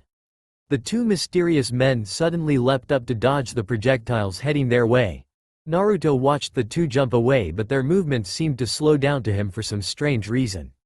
Naruto's clones then jumped ahead to take on the 2 mysterious attackers. While still in midair, the 2 attackers were caught by surprise. Both were suddenly attacked by a pair of clones. One of the perpetrators was hit by a powerful jumping kick straight to his solar plexus. The force of this attack sent the attacker flying towards a nearby tree. He crashed upon the impact and he was left unconscious. Then there was one final opponent left. The remaining masked attacker managed to block the incoming attacks from the clone, but he let his guard down the second he saw his partner flying towards the tree. "Maizu," he yelled in anger, "you'll pay for that, you insolent brat." Just as he began to mouth off to the young blonde, the clones all focused their attention to the final attacker. They jumped all in one go to attack the man, and despite Naruto's lack of cohesion and skill in taijutsu, the numbers were simply too much for the final attacker. In the end he was beaten down by Naruto and his clones. Soon the 3 other members of Team 7 arrived to see the scene of the attack. Kakashi walked up to the young blonde and patted his unruly hair. "Good work, Naruto. I didn't expect you to notice the puddle so quickly." "I'm impressed," he said. Naruto turned to face his sensei. a large proud smile adorning his whiskered face. All in a day's work for the future Hokage, Kakashi-sensei, he replied. Kakashi nodded but then turned to his two other students. Sakura, Sasuke, I need you two to tie up those two. I need to go and have a private chat with our client, he ordered in a serious tone. The old builder gulped nervously as the masked Jonin walked closer towards him. Tazuna-san, those two were Chunin class missing ninjas from Kirigakure, and I'm certain that they weren't here for me and my team. Is there something you aren't telling us? He questioned. The old man remained silent. He was unable to form a coherent reply while under the stressful interrogation from Kakashi. We were only tasked with protecting you from bandits and a few rogues, but here we are being attacked by missing ninjas. Right now this mission should be at least a B rank due to the attack by the infamous Demon Brothers. I'm sure you have your reasons for keeping these things a secret, but it causes major problems for us when you lie about the mission's details. Technically we are now operating outside of our required parameters and we could abort this whole procedure right now if we wanted to. Tazuna stood there rooted in the spot, absolutely speechless. He knew what he did was wrong, but he was so desperate at this point. He didn't have enough money to pay for anything higher than a C-rank mission and the Land of Waves was in need of some help. Tazuna-san, you need to be honest with us. Why are we being attacked and why are these people after you? The old man sighed in defeat, knowing that he must now tell them the truth. He only hoped that they'd understand why he had to do it. There is a very dangerous and powerful man after me. A wealthy ship magnate to be exact. This man officially runs a shipping company, but behind closed doors he illegally sells drugs and weapons. He uses and hires ninja to serve as his thugs, and they have been harassing my country for years. But unfortunately my country is too poor to fight this man. Once he set his eyes on my country he managed to quickly take over due to the power of his hired goons, and at the moment the only thing he fears is the completion of the bridge. And just who is this man? Kakashi asked out of curiosity. I'm sure you've heard of him, his name is Gato.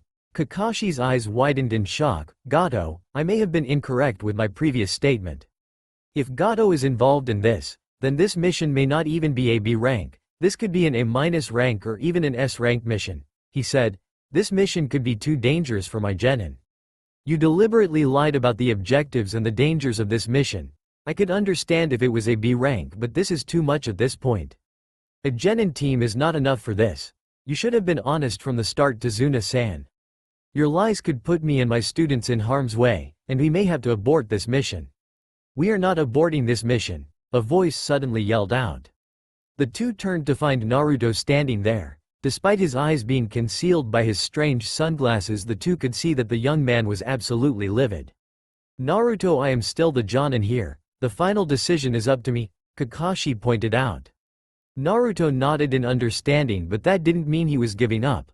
I know that, Kakashi-sensei, but I refuse to leave and give up now. We've already come so far and we've already promised to protect this old drunk. I'm not backing out of this, Kakashi-sensei. I'm not giving up, he passionately declared. Kakashi's expression remained impassive as he stared right into Naruto. He knew that Naruto was still slightly naive about the real world, but he couldn't help but be impressed by the young boy's dedication and willpower. He then turned to his two other students. It was obvious that from looking at them that Sasuke was also adamant about continuing the mission. After Naruto's small display today, it was clear that he didn't want to be outshined by the young blonde.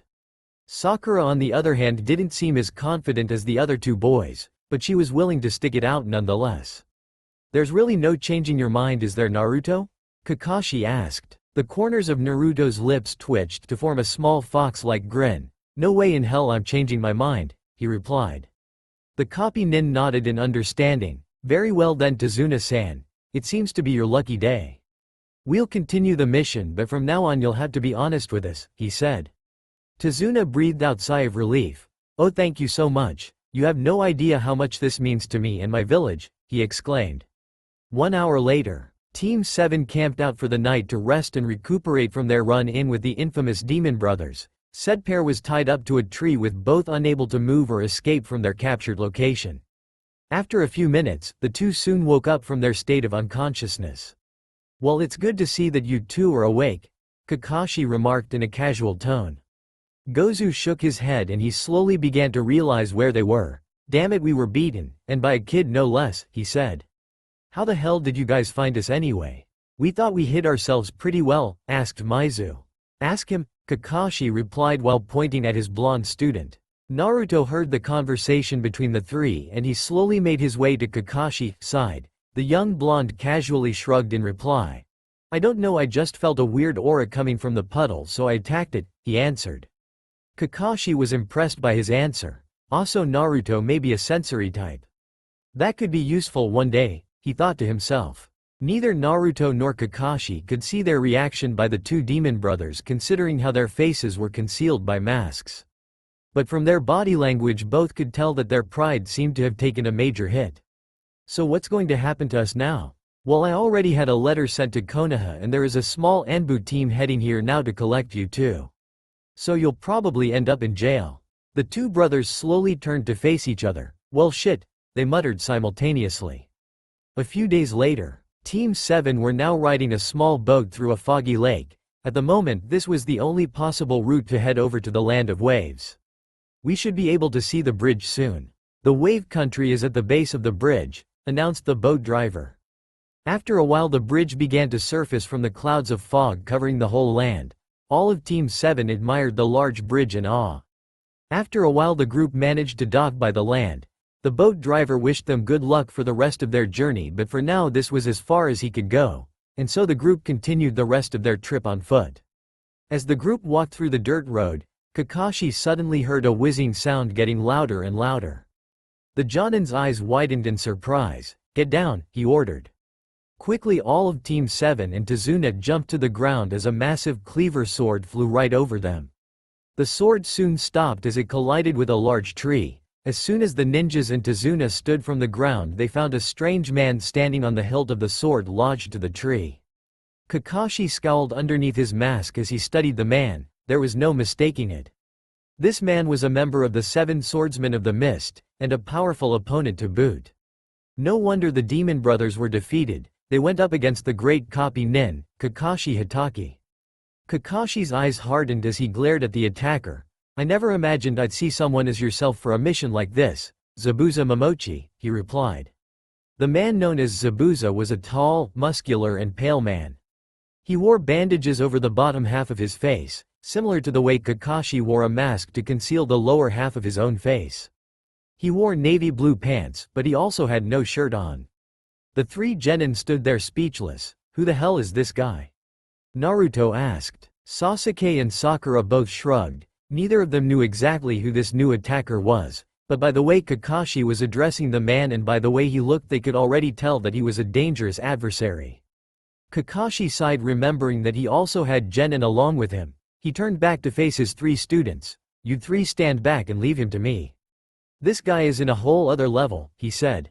But Kakashi-sensei, we can help, Naruto whined. The masked Jonin shook his head. Sorry Naruto, but this time I need you to trust me. This guy is an A- rank missing ninja of Kirigakure and a member of the infamous 7 Swordsmen of the Mist. He is one of the best Kiri has to offer, and only I can fight him. For now I need you 3 to protect our client and leave him to me, he ordered in a stern tone. Naruto gulped as he heard the seriousness in Kakashi's voice. Usually the Jonin was relaxed and calm, but now it was clear that he wasn't fooling around. Naruto sighed in defeat, knowing it was best to concede for now. Alright then Kakashi-sensei, he replied. Soon he jumped behind and stood in front of Tazuna with his kunai out in the open. Sakura and Sasuke followed suit as they each stood by Naruto's sides. This is going to be a tough battle. I don't usually use this so early in a fight, but you should feel honored. This only means that you're actually a worthy opponent for me.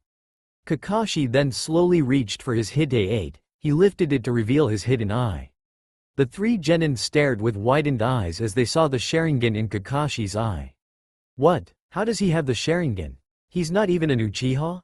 Sasuke frantically thought to himself. Zabuza had a sadistic grin underneath the bandages across his face. I'm actually quite excited to face you Kakashi. And I've heard so many great things about you over the years. You are known as the man who has copied over thousands of jutsu, copy nin Kakashi Hatake. But let me tell you this now Kakashi, your Sharingan will not be enough to save your life, he declared.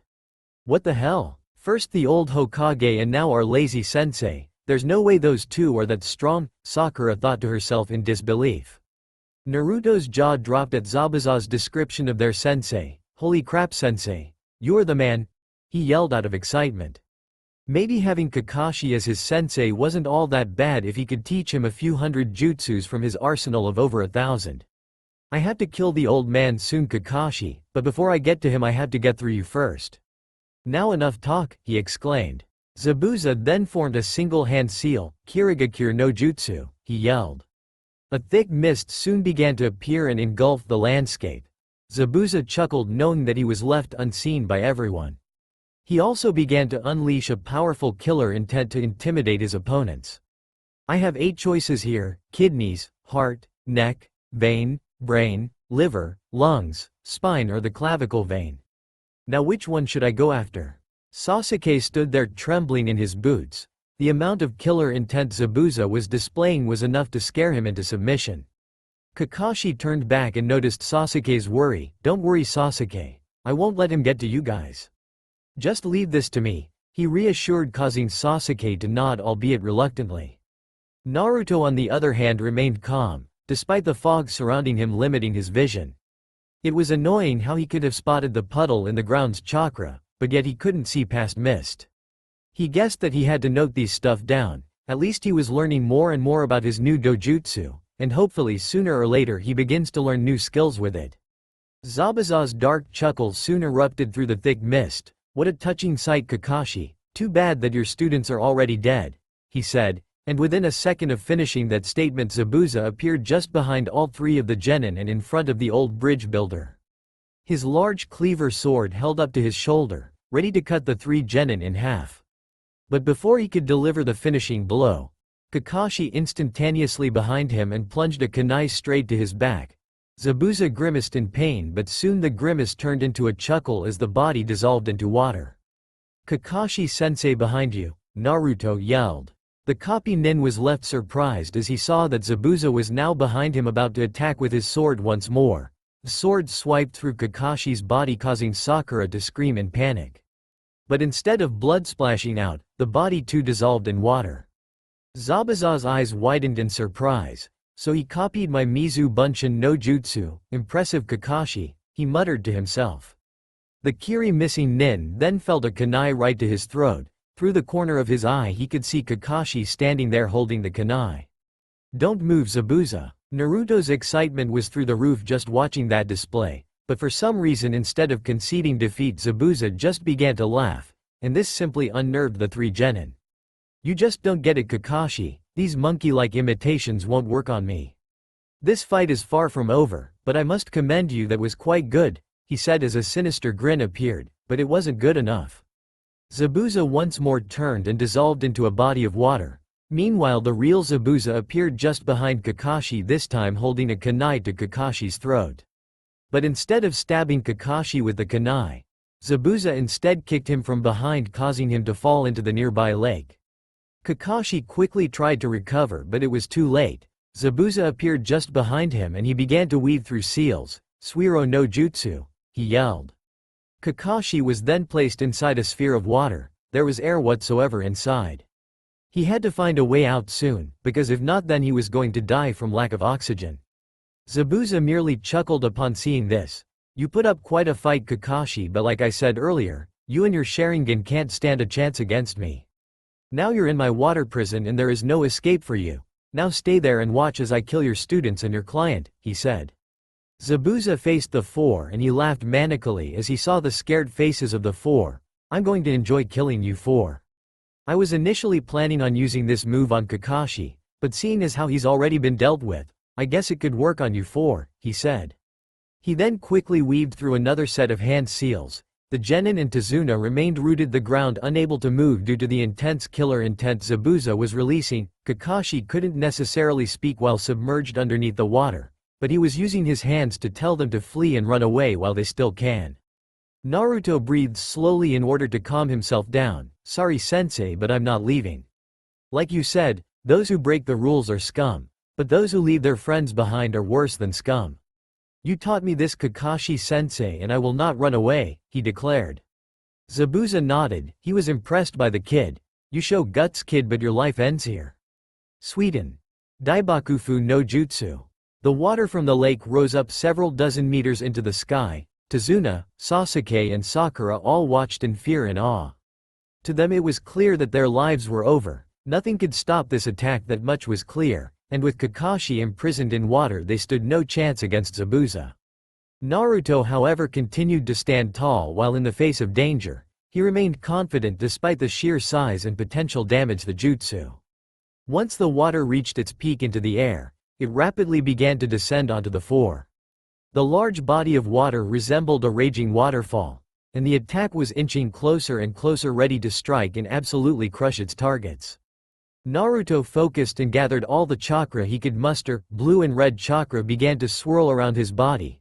Kakashi watched in awe as the red chakra began to surface for his student. There was only explanation for this: the Kyuubi's was gifting Naruto a bit of his chakra. Then suddenly Naruto reached over and took off his shades, and he muttered a few familiar words. Shinra Tensai. Time seemed to stop for a second. The large incoming body of water was held up in the air unmoving, and then just like that it was sent flying back towards the opposite direction by a powerful gravitational force. Kakashi's was surprised by what had just happened. Due to his Sharingan still being open, he managed to read Naruto's lips during that attack, and he even managed to see the strange pattern in his eyes. Luckily for Naruto, nobody else managed to take note of his new dojutsu. Only Kakashi was able to notice it, and it was thanks mostly to his Sharingan. Tazuna had no idea what had just happened, but he didn't want to question it now. They were safe for now, and that was all that mattered. Sakura and Sasuke, however, both knew that neither of them did that, and by the process of elimination that only meant that Naruto was the one responsible. Sasuke clenched his fist in anger. He was glad to be alive, but seeing Naruto manage to repel an attack of that magnitude just made him furious for some reason. How the hell did the Dobi do that? First the puddle, now this. Just when did he get so strong? He thought to himself. Sakura meanwhile was speechless. She was watching in awe with a blush on her face. She was absolutely amazed at how Naruto just stood his ground against their attacker and even repelled his attack. Naruto, you were actually pretty cool out there. How in Kami's name did you even do that? She thought to herself. Zabuza stood there in shock as he watched his attack being sent back the opposite direction. He was absolutely speechless and unmoving. He even failed to notice Naruto running at him, and when he did notice it, he was too late. Naruto managed to connect with a solid punch to his face. The punch caused Zabuza to skid a few meters into the lake, thus releasing Kakashi. The copy nin fell to the ground gasping for air. Soon Naruto walked to his sensei and he helped him get back to his own 2 feet. "Sensei, are you alright?" Naruto asked. Kakashi nodded as he ruffled Naruto's hair. "Yeah, I'm fine now, Naruto, good job. Now leave the rest to me," he declared. Naruto grinned at his sensei and he gave him a thumbs up before jumping back to regroup with his fellow genin. Kakashi now stood face to face once more with Zabuza. "I was careless last time, Zabuza, but that won't happen again. This time it's really over," he said. "I should have finished you earlier while I still had the chance, Kakashi. You're lucky that brat of yours managed to pull off a miracle. But just like you, he won't be lucky the next time." Both Kakashi and Zabuza then performed a large number of hand seals, but Kakashi's hands were much faster than Zabuza. "Sweden. Suiryuden no Jutsu," he exclaimed. Before Zabuza could finish his hand seals, Kakashi already summoned a water dragon from the lake and it flew right at Zabuza, causing to fly into the air and collide with a tree by the road. Kakashi then caught his breath before walking over to Zabuza's unconscious body. He was ready to finish the job. But before he could make it, a few needles flew past and struck Zabuza by the neck. "Thank you very much, I've been searching and hunting this one for a while now," a mysterious feminine voice called out. Kakashi then noticed a masked ninja standing by the branches. The ninja seemed to have long raven hair extending down to her lower back, and from what he could see and hear, the ninja was likely to be a woman. "Ah, you must be a hunter nin," said Kakashi. The masked ninja nodded. "Impressive, Kakashi of the Sharingan. Yes, I am in fact a hunter nin for Kirigakure. There has been a bounty on Zabuza's head for a while, and I thank you and your team for defeating him for me." "No thanks are necessary, we were only doing our job," replied Kakashi. "Very well then, I bid you all goodbye," said the hunter nin as she disappeared along with Zabuza's body. Now with that all done, we continue our journey now, said Kakashi. Naruto agreed, but as both student and teacher took a step, they both collapsed to the ground, causing the rest to worry and shock. Damn it, I used too much chakra, I can't move, Kakashi muttered. Naruto on the other hand laid on the ground asleep, he was even snoring. It seemed that he tired himself out from the fight. Kakashi glanced at his student for a second and he decided that when the opportunity was right, he had to ask Naruto about what happened. Kakashi opened his eyes, he was feeling a bit groggy at the moment. He studied his surroundings but he couldn't pinpoint where he was exactly. He was lying in a small single-sized bed. He could smell the scent of seawater in the air. The masked Jonin began to stretch his limbs and there he felt soreness all over his body. He gingerly stood up from his bed before heading out of the room and down the stairs. While walking down the staircase he began to hear familiar voices grow louder and louder. Upon reaching the bottom of the stairs he found himself in a dining room. There in the dining room sat his 3 genin students, Tazuna, a beautiful middle-aged woman and a young child. The whole group was enjoying a home-cooked meal, and luckily for Kakashi just next to Naruto was a vacant seat with a plate and a meal just for him. Hey, good to see you Kakashi-sensei, come on and eat. Tsunami-san made us some delicious food, said Naruto. Tsunami blushed at Naruto's compliment. It's the least I could do for you after all you all saved my father, she replied with a smile. Kakashi gave the lady an eye smile before heading over to the seat. He quickly grabbed the plate and turned to his back. In that span of time he managed to consume all his food already. That was very good Tsunami-san, thank you very much, he said. Naruto watched with a sense of disappointment. He was hoping to finally catch a glimpse of how Kakashi looked underneath the mask, but his plans were easily thwarted by his ability to gorge his food in record pace. The blonde honestly had to admit that he was even a bit impressed. The rate in which he ate his food was faster even than Naruto when he ate his beloved ramen. Once all the food was gone, Kakashi quickly spoke up. Alright, now that our meal is over, there is something I have to tell everyone here, he said as all eyes suddenly turned to him. I didn't want to say this but Zabuza is still alive and I have a suspicion that the hunter Nin was actually working for him. What, are you sure about that, sensei? We saw him kill Zabuza right before our very eyes, said Naruto. Kakashi nodded. Yes Naruto, that hunter Nin gathered Zabuza's body and brought it with him. Usually hunter Nins tend to burn the body right there on the spot to make sure that their target was in fact dead, and not only that his choice of weapon was needles. A tool which can be used to create momentary deaths, and that may be how they fooled us, he explained. No freaking way, that dude is still alive. Crap, and here I thought we dealt with him, yelled Naruto. Oh no, that means we'll have to fight him again, as if the first time wasn't traumatizing enough, said Sakura. While Naruto and Sakura complained, Sasuke sat there contemplating the situation. This was going to be complicated, but now he had his chance at redemption. This time he wasn't standing still and allowing Naruto to take the spotlight. This time it was his turn to shine and prove that he was the strongest among the 3 of them. In my estimations, we'll probably have 3-4 weeks to prepare before they attack again, and if it does lead to that, then I'll have to train you 3 in that time. We need to be prepared for when he strikes back, said Kakashi. Naruto and Sasuke's eyes suddenly widened at the prospect of training. They were more than excited to train and learn more techniques to help them in the future. Kakashi then stood up from his seat and dusted himself. Thanks again for the meal Tsunami-san, but me and my students need to head out for now and start our training. We'll be back later tonight, he said. Tsunami nodded in understanding. That sounds great. I'll make sure to make something delicious for when you 4 come back. Thank you again for all your help, she replied. All in a day's work for a ninja Tsunami-san, he replied. Later that day, Team 7 now found themselves in a forest clearing just a few kilometers away from Tazuna's house. There Kakashi found the perfect spot for their training at the moment. There were many tall trees around them and there was a nearby lake. Alright team. This is where we'll begin the first step of our training. For this stage, I want you guys to climb these trees, he said while reading his beloved Icha book. The 3 Genin's shoulders slumped. They expected something more exciting than tree climbing. Kakashi noticed the change of mood in his Genin. What's the matter? He asked in a bored tone. Tree climbing? That sounds so boring, exclaimed the energetic blonde. Kakashi raised his lone visible eyebrow. Oh, this tree climbing exercise is much more complicated than you think. I want you three to climb the trees without using your hands, he said. Wait, what? How are we supposed to climb them then, sensei? Asked Sakura. Let me show you three, replied Kakashi. The masked Jonin walked towards the tree and he placed a single foot on it. Soon he began to walk up the tree itself. The three genin watched in awe of their sensei. Naruto's excitement was quickly revitalized after seeing that. Whoa, that is cool, I can't wait to try that, he said. Kakashi jumped back to the ground.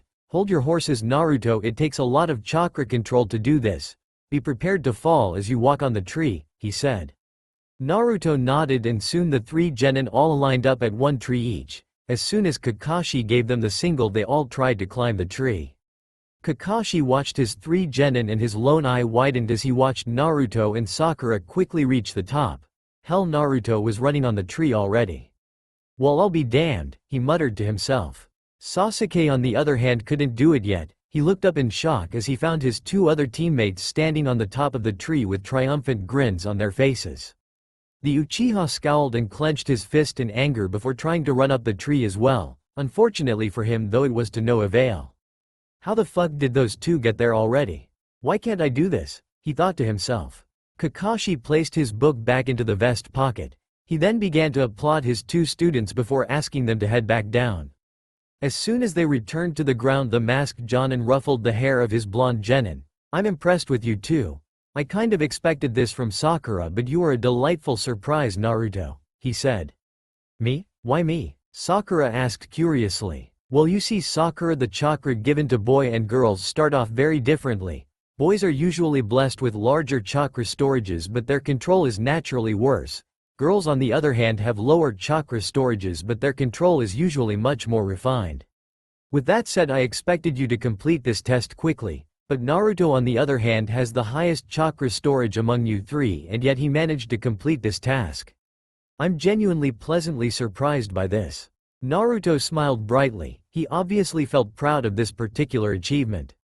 He failed to notice Sasuke glaring daggers at him. Instead, he was contemplating how he suddenly got chakra control this refined. If anything, it probably had something to do with his Rinnegan. Most of the things happening to him recently were due to his new dojutsu, and this was probably the same. I mean, this legendary dojutsu probably even had the power to affect his chakra control. Alright then, seeing as how you two managed to finish this stage, I want you two to come with me for the second stage of this training, he said before summoning a shadow clone. Don't worry, Sasuke, I'll have my shadow clone watch over you. Just continue your training and I'm confident you'll reach the second phase soon enough. By the lake, the three walked over to the lake. Here Kakashi gave them a demonstration of the next stage of their training. The masked Jonin walked onto the lake and there he stood on top of the water as if it were land. Once again the genin were amazed by this simple ninja skill. This is the second phase of your training. The same rules and logic from the tree climbing exercises applies to this, but this will simply require better chakra control. Now give it a try, you two. Naruto and Sakura nodded. The pinkette went first and she managed to stand on top of the water, albeit shakily. She couldn't hold her ground and eventually she lost her balance and control as she fell into the water. Not bad for your first try, Sakura, said Kakashi. How about you, Naruto, give this a try? Naruto shrugged and walked onto the water. Surprisingly enough, he once again managed to succeed in his first try. Sakura watched in amazement as Naruto tried running on the water this time. The young blonde had a large fox-like grin on his face as he ran across the water. He felt great being able to do all these stuff.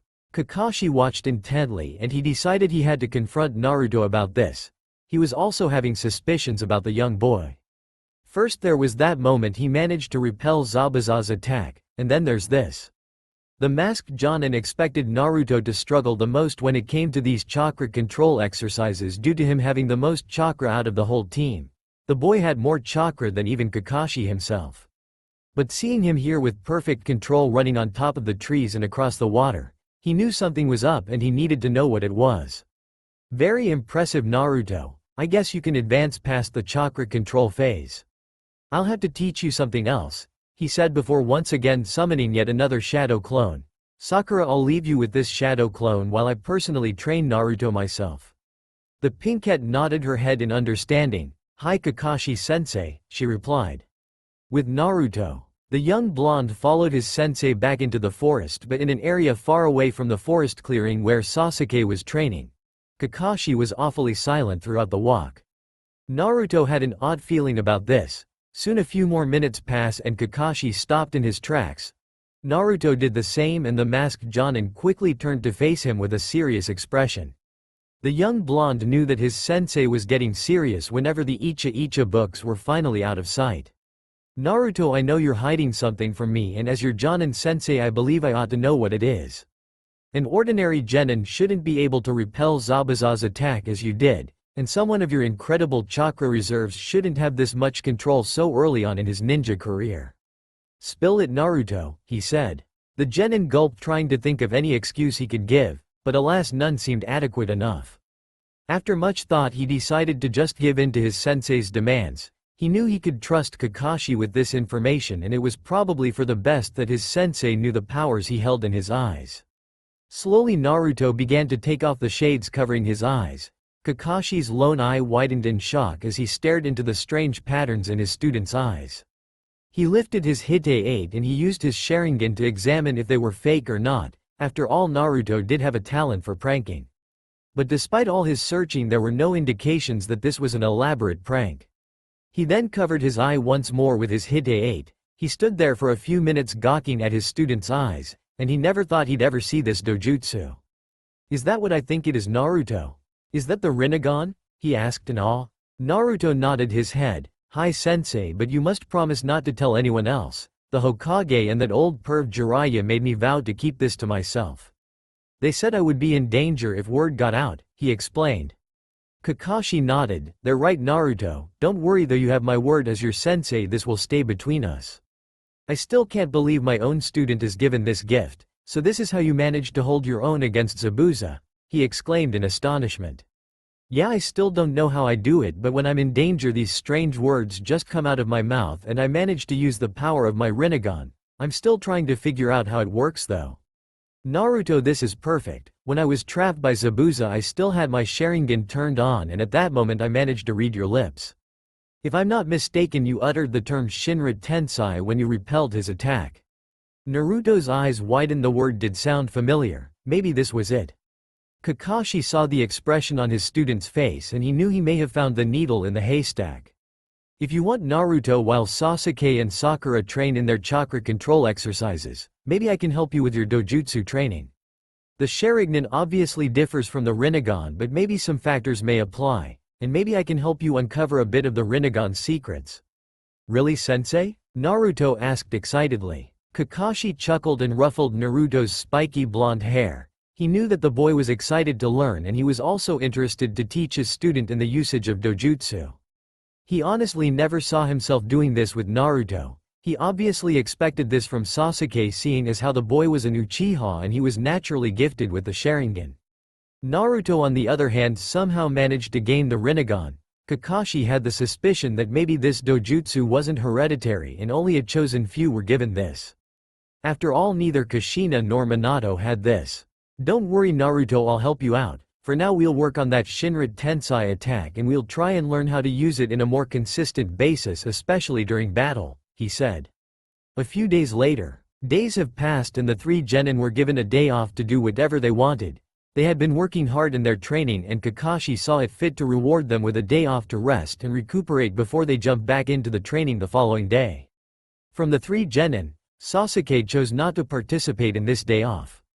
He stayed by the forest clearing to continue climbing up the trees. Seeing both Naruto and Sakura walk and run up the tree with ease hurt his pride. He struggled with this simple exercise, and yet the Dobi and the fangirl easily managed to complete it without breaking a sweat. His pride couldn't handle it, so he chose to stay and master this skill. Speaking of Naruto and Sakura, the two walked around the town of Nami no Kanai. They planned on exploring the market district of the land, but what they saw gut-wrenching. The whole town was dirt poor. Most of the people were wearing rags, the homes and the stores were all shaky and rundown, and there was pollution everywhere. Even Konoha's slums seemed far better off than this place. Naruto got angrier and angrier as he walked through the streets. He knew how it felt to be poor and hungry. He knew what these people were experiencing. Naruto also knew that the reason this land was in this state was because of Gato. The man needed to be stopped so that this land and these people could thrive. Sakura felt the same way as Naruto. Although she didn't know how it felt to be poor, she was very sympathetic of these people. Her heart ached seeing kids on the street begging for money to buy food. They were probably orphans, no doubt. It really made her feel more and more grateful to her parents. She couldn't even imagine having this way of life. "Excuse me, do you have any coin to spare?"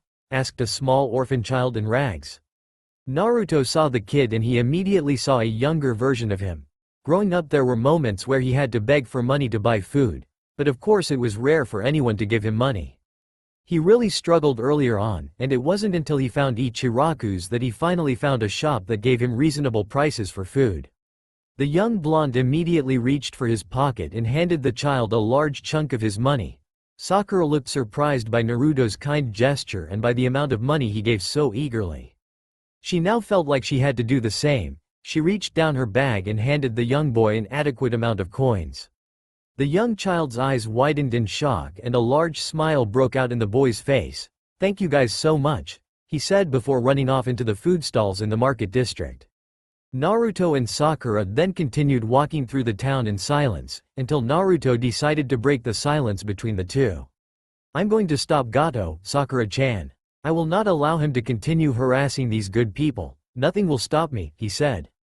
Sakura nodded and agreed with Naruto. "I don't mind helping you out with that, Naruto," she replied. 1 week later, since Naruto and Sakura's stroll across the town, they began to take their training much more seriously. They were down to business and they were determined to help this land. They couldn't handle seeing these people suffer more under the hands of Gato. That man had to pay for all his heinous crimes against Nami no Kuni. In this span of time, Sasuke managed to complete tree walking and now he was grasping the concept of water walking. But aside from this, Kakashi decided to reward the young Uchiha for his hard work by teaching him a simple C-rank fire jutsu. That definitely kept Sasuke interested and motivated in his training. Sakura on the other hand had already managed to complete the water walking phase. Now she was being taught some basic taijutsu by Kakashi, and the Jonin was also helping Sakura increase her low chakra reserves. The girl had incredible control and now all she needed was the storage to go along and complement it. Finally there was Naruto. The young blonde was gaining progress with his dojutsu training and now he was beginning to learn and understand the Shinra Tensei. He was even beginning to use it in a consistent basis. All he needed now was to learn how to adjust the power of his technique. At the moment it was still at the minimal infant phase where he can only repel shuriken and kunai. He needs to learn how to increase the power to the point where it could begin to deal some damage as well as defend Naruto. Tazuna's home. Team 7 had just returned back to Tazuna's house after a hard day of training. As the four entered the house they were greeted by the wondrous smell of food. They quickly gathered to the dining room and their dinner was already served. The team quickly dug into their food. Kakashi as per usual ate his food in record pace. The two other boys however competed with each other with who can eat the most. Sakura took her time with the food and made small chit-chat with their hosts. "I couldn't help but notice the picture of the man in your wall. Who's that?" she asked. The atmosphere in the room quickly grew tense. Inari stood up from his and ran to his room without saying a single word. Sakura was confused by how the mood in the room quickly changed. "That man in the picture is my husband Kaizu. He was also Inari's stepfather," answered Tsunami. For the next hour Team 7 were told about the demise of Kaizu. The team felt sympathy for Inari for having to lose someone so dear to him at such an early age. Next it was Naruto who stood up from his seat. "What are you doing, Naruto?" asked Sakura. "I want to talk to the kid," he replied before walking over to Inari's room. He gently opened the door and found the child crying over the picture of the man. He held a small portrait in his room. Naruto gently walked in and as the floorboard creaked Inari turned back to find Naruto walking into his room uninvited. The young child glared at the blonde. He clearly didn't want to see him at this time. "What are you doing here?" he hissed. "I just wanted to talk to you," replied Naruto. "I didn't mean what are you doing here in my room. Why are you here in Nami no Kuni anyway? Why do you guys want to help us? If you guys have half a brain then I suggest for you all to run away or else you'll just end up dead like everybody else." Naruto was caught surprised by that statement. "Look kid, we're here because we want to help. Don't doubt us because I promise you if anyone's going to stop Gato it'll be us," he replied with a confident smile on his face. Inari scowled at the genin. Shut up, you don't know what you're saying. If you carry on with this pointless mission of yours, then you're all just going to die. Everyone else died and you four will be no different. Nobody's stopping Gato. Just give up, you idiot, he yelled in anger. Naruto wasn't the best either at keeping his cool. He came here to try and cheer up the kid, but that was proving to be a hard task. Just go back to Konoha. You probably don't know how it feels to suffer like we here have. You all live in a fancy hidden ninja village, as people here in Nami no Kuni are left to rot. You ninja folks probably don't even really care about us. The only thing you probably care about is the money rewarded to you after your missions. That was what did it for Naruto. Shut up, you stupid brat, he yelled. I know pain and suffering, trust me on that.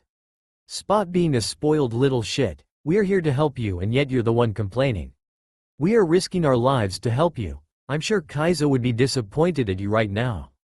Inari was left speechless. Naruto then walked out the room and left the house despite Sakura's calls out towards him.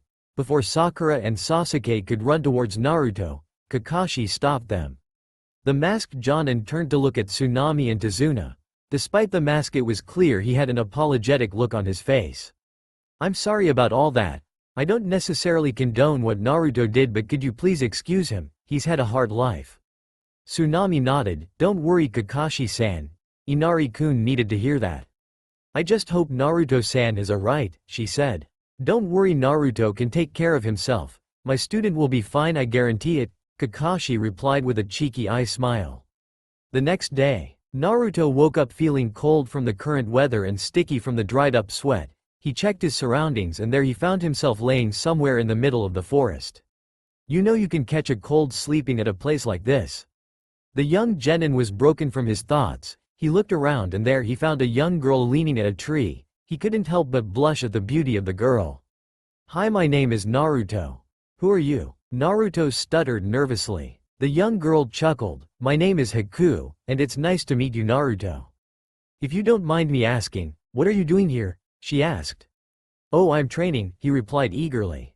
Training? Yeah, I'm a Konoha ninja, you see, Naruto answered while pointing towards his Hite 8. That's amazing, but why are you training? I'm training because I want to get stronger. My dream is to one day be Hokage.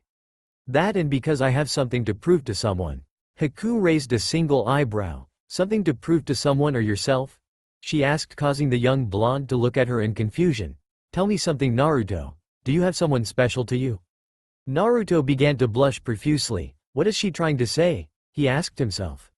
When a person has something or someone important to protect, that's when they truly become strong.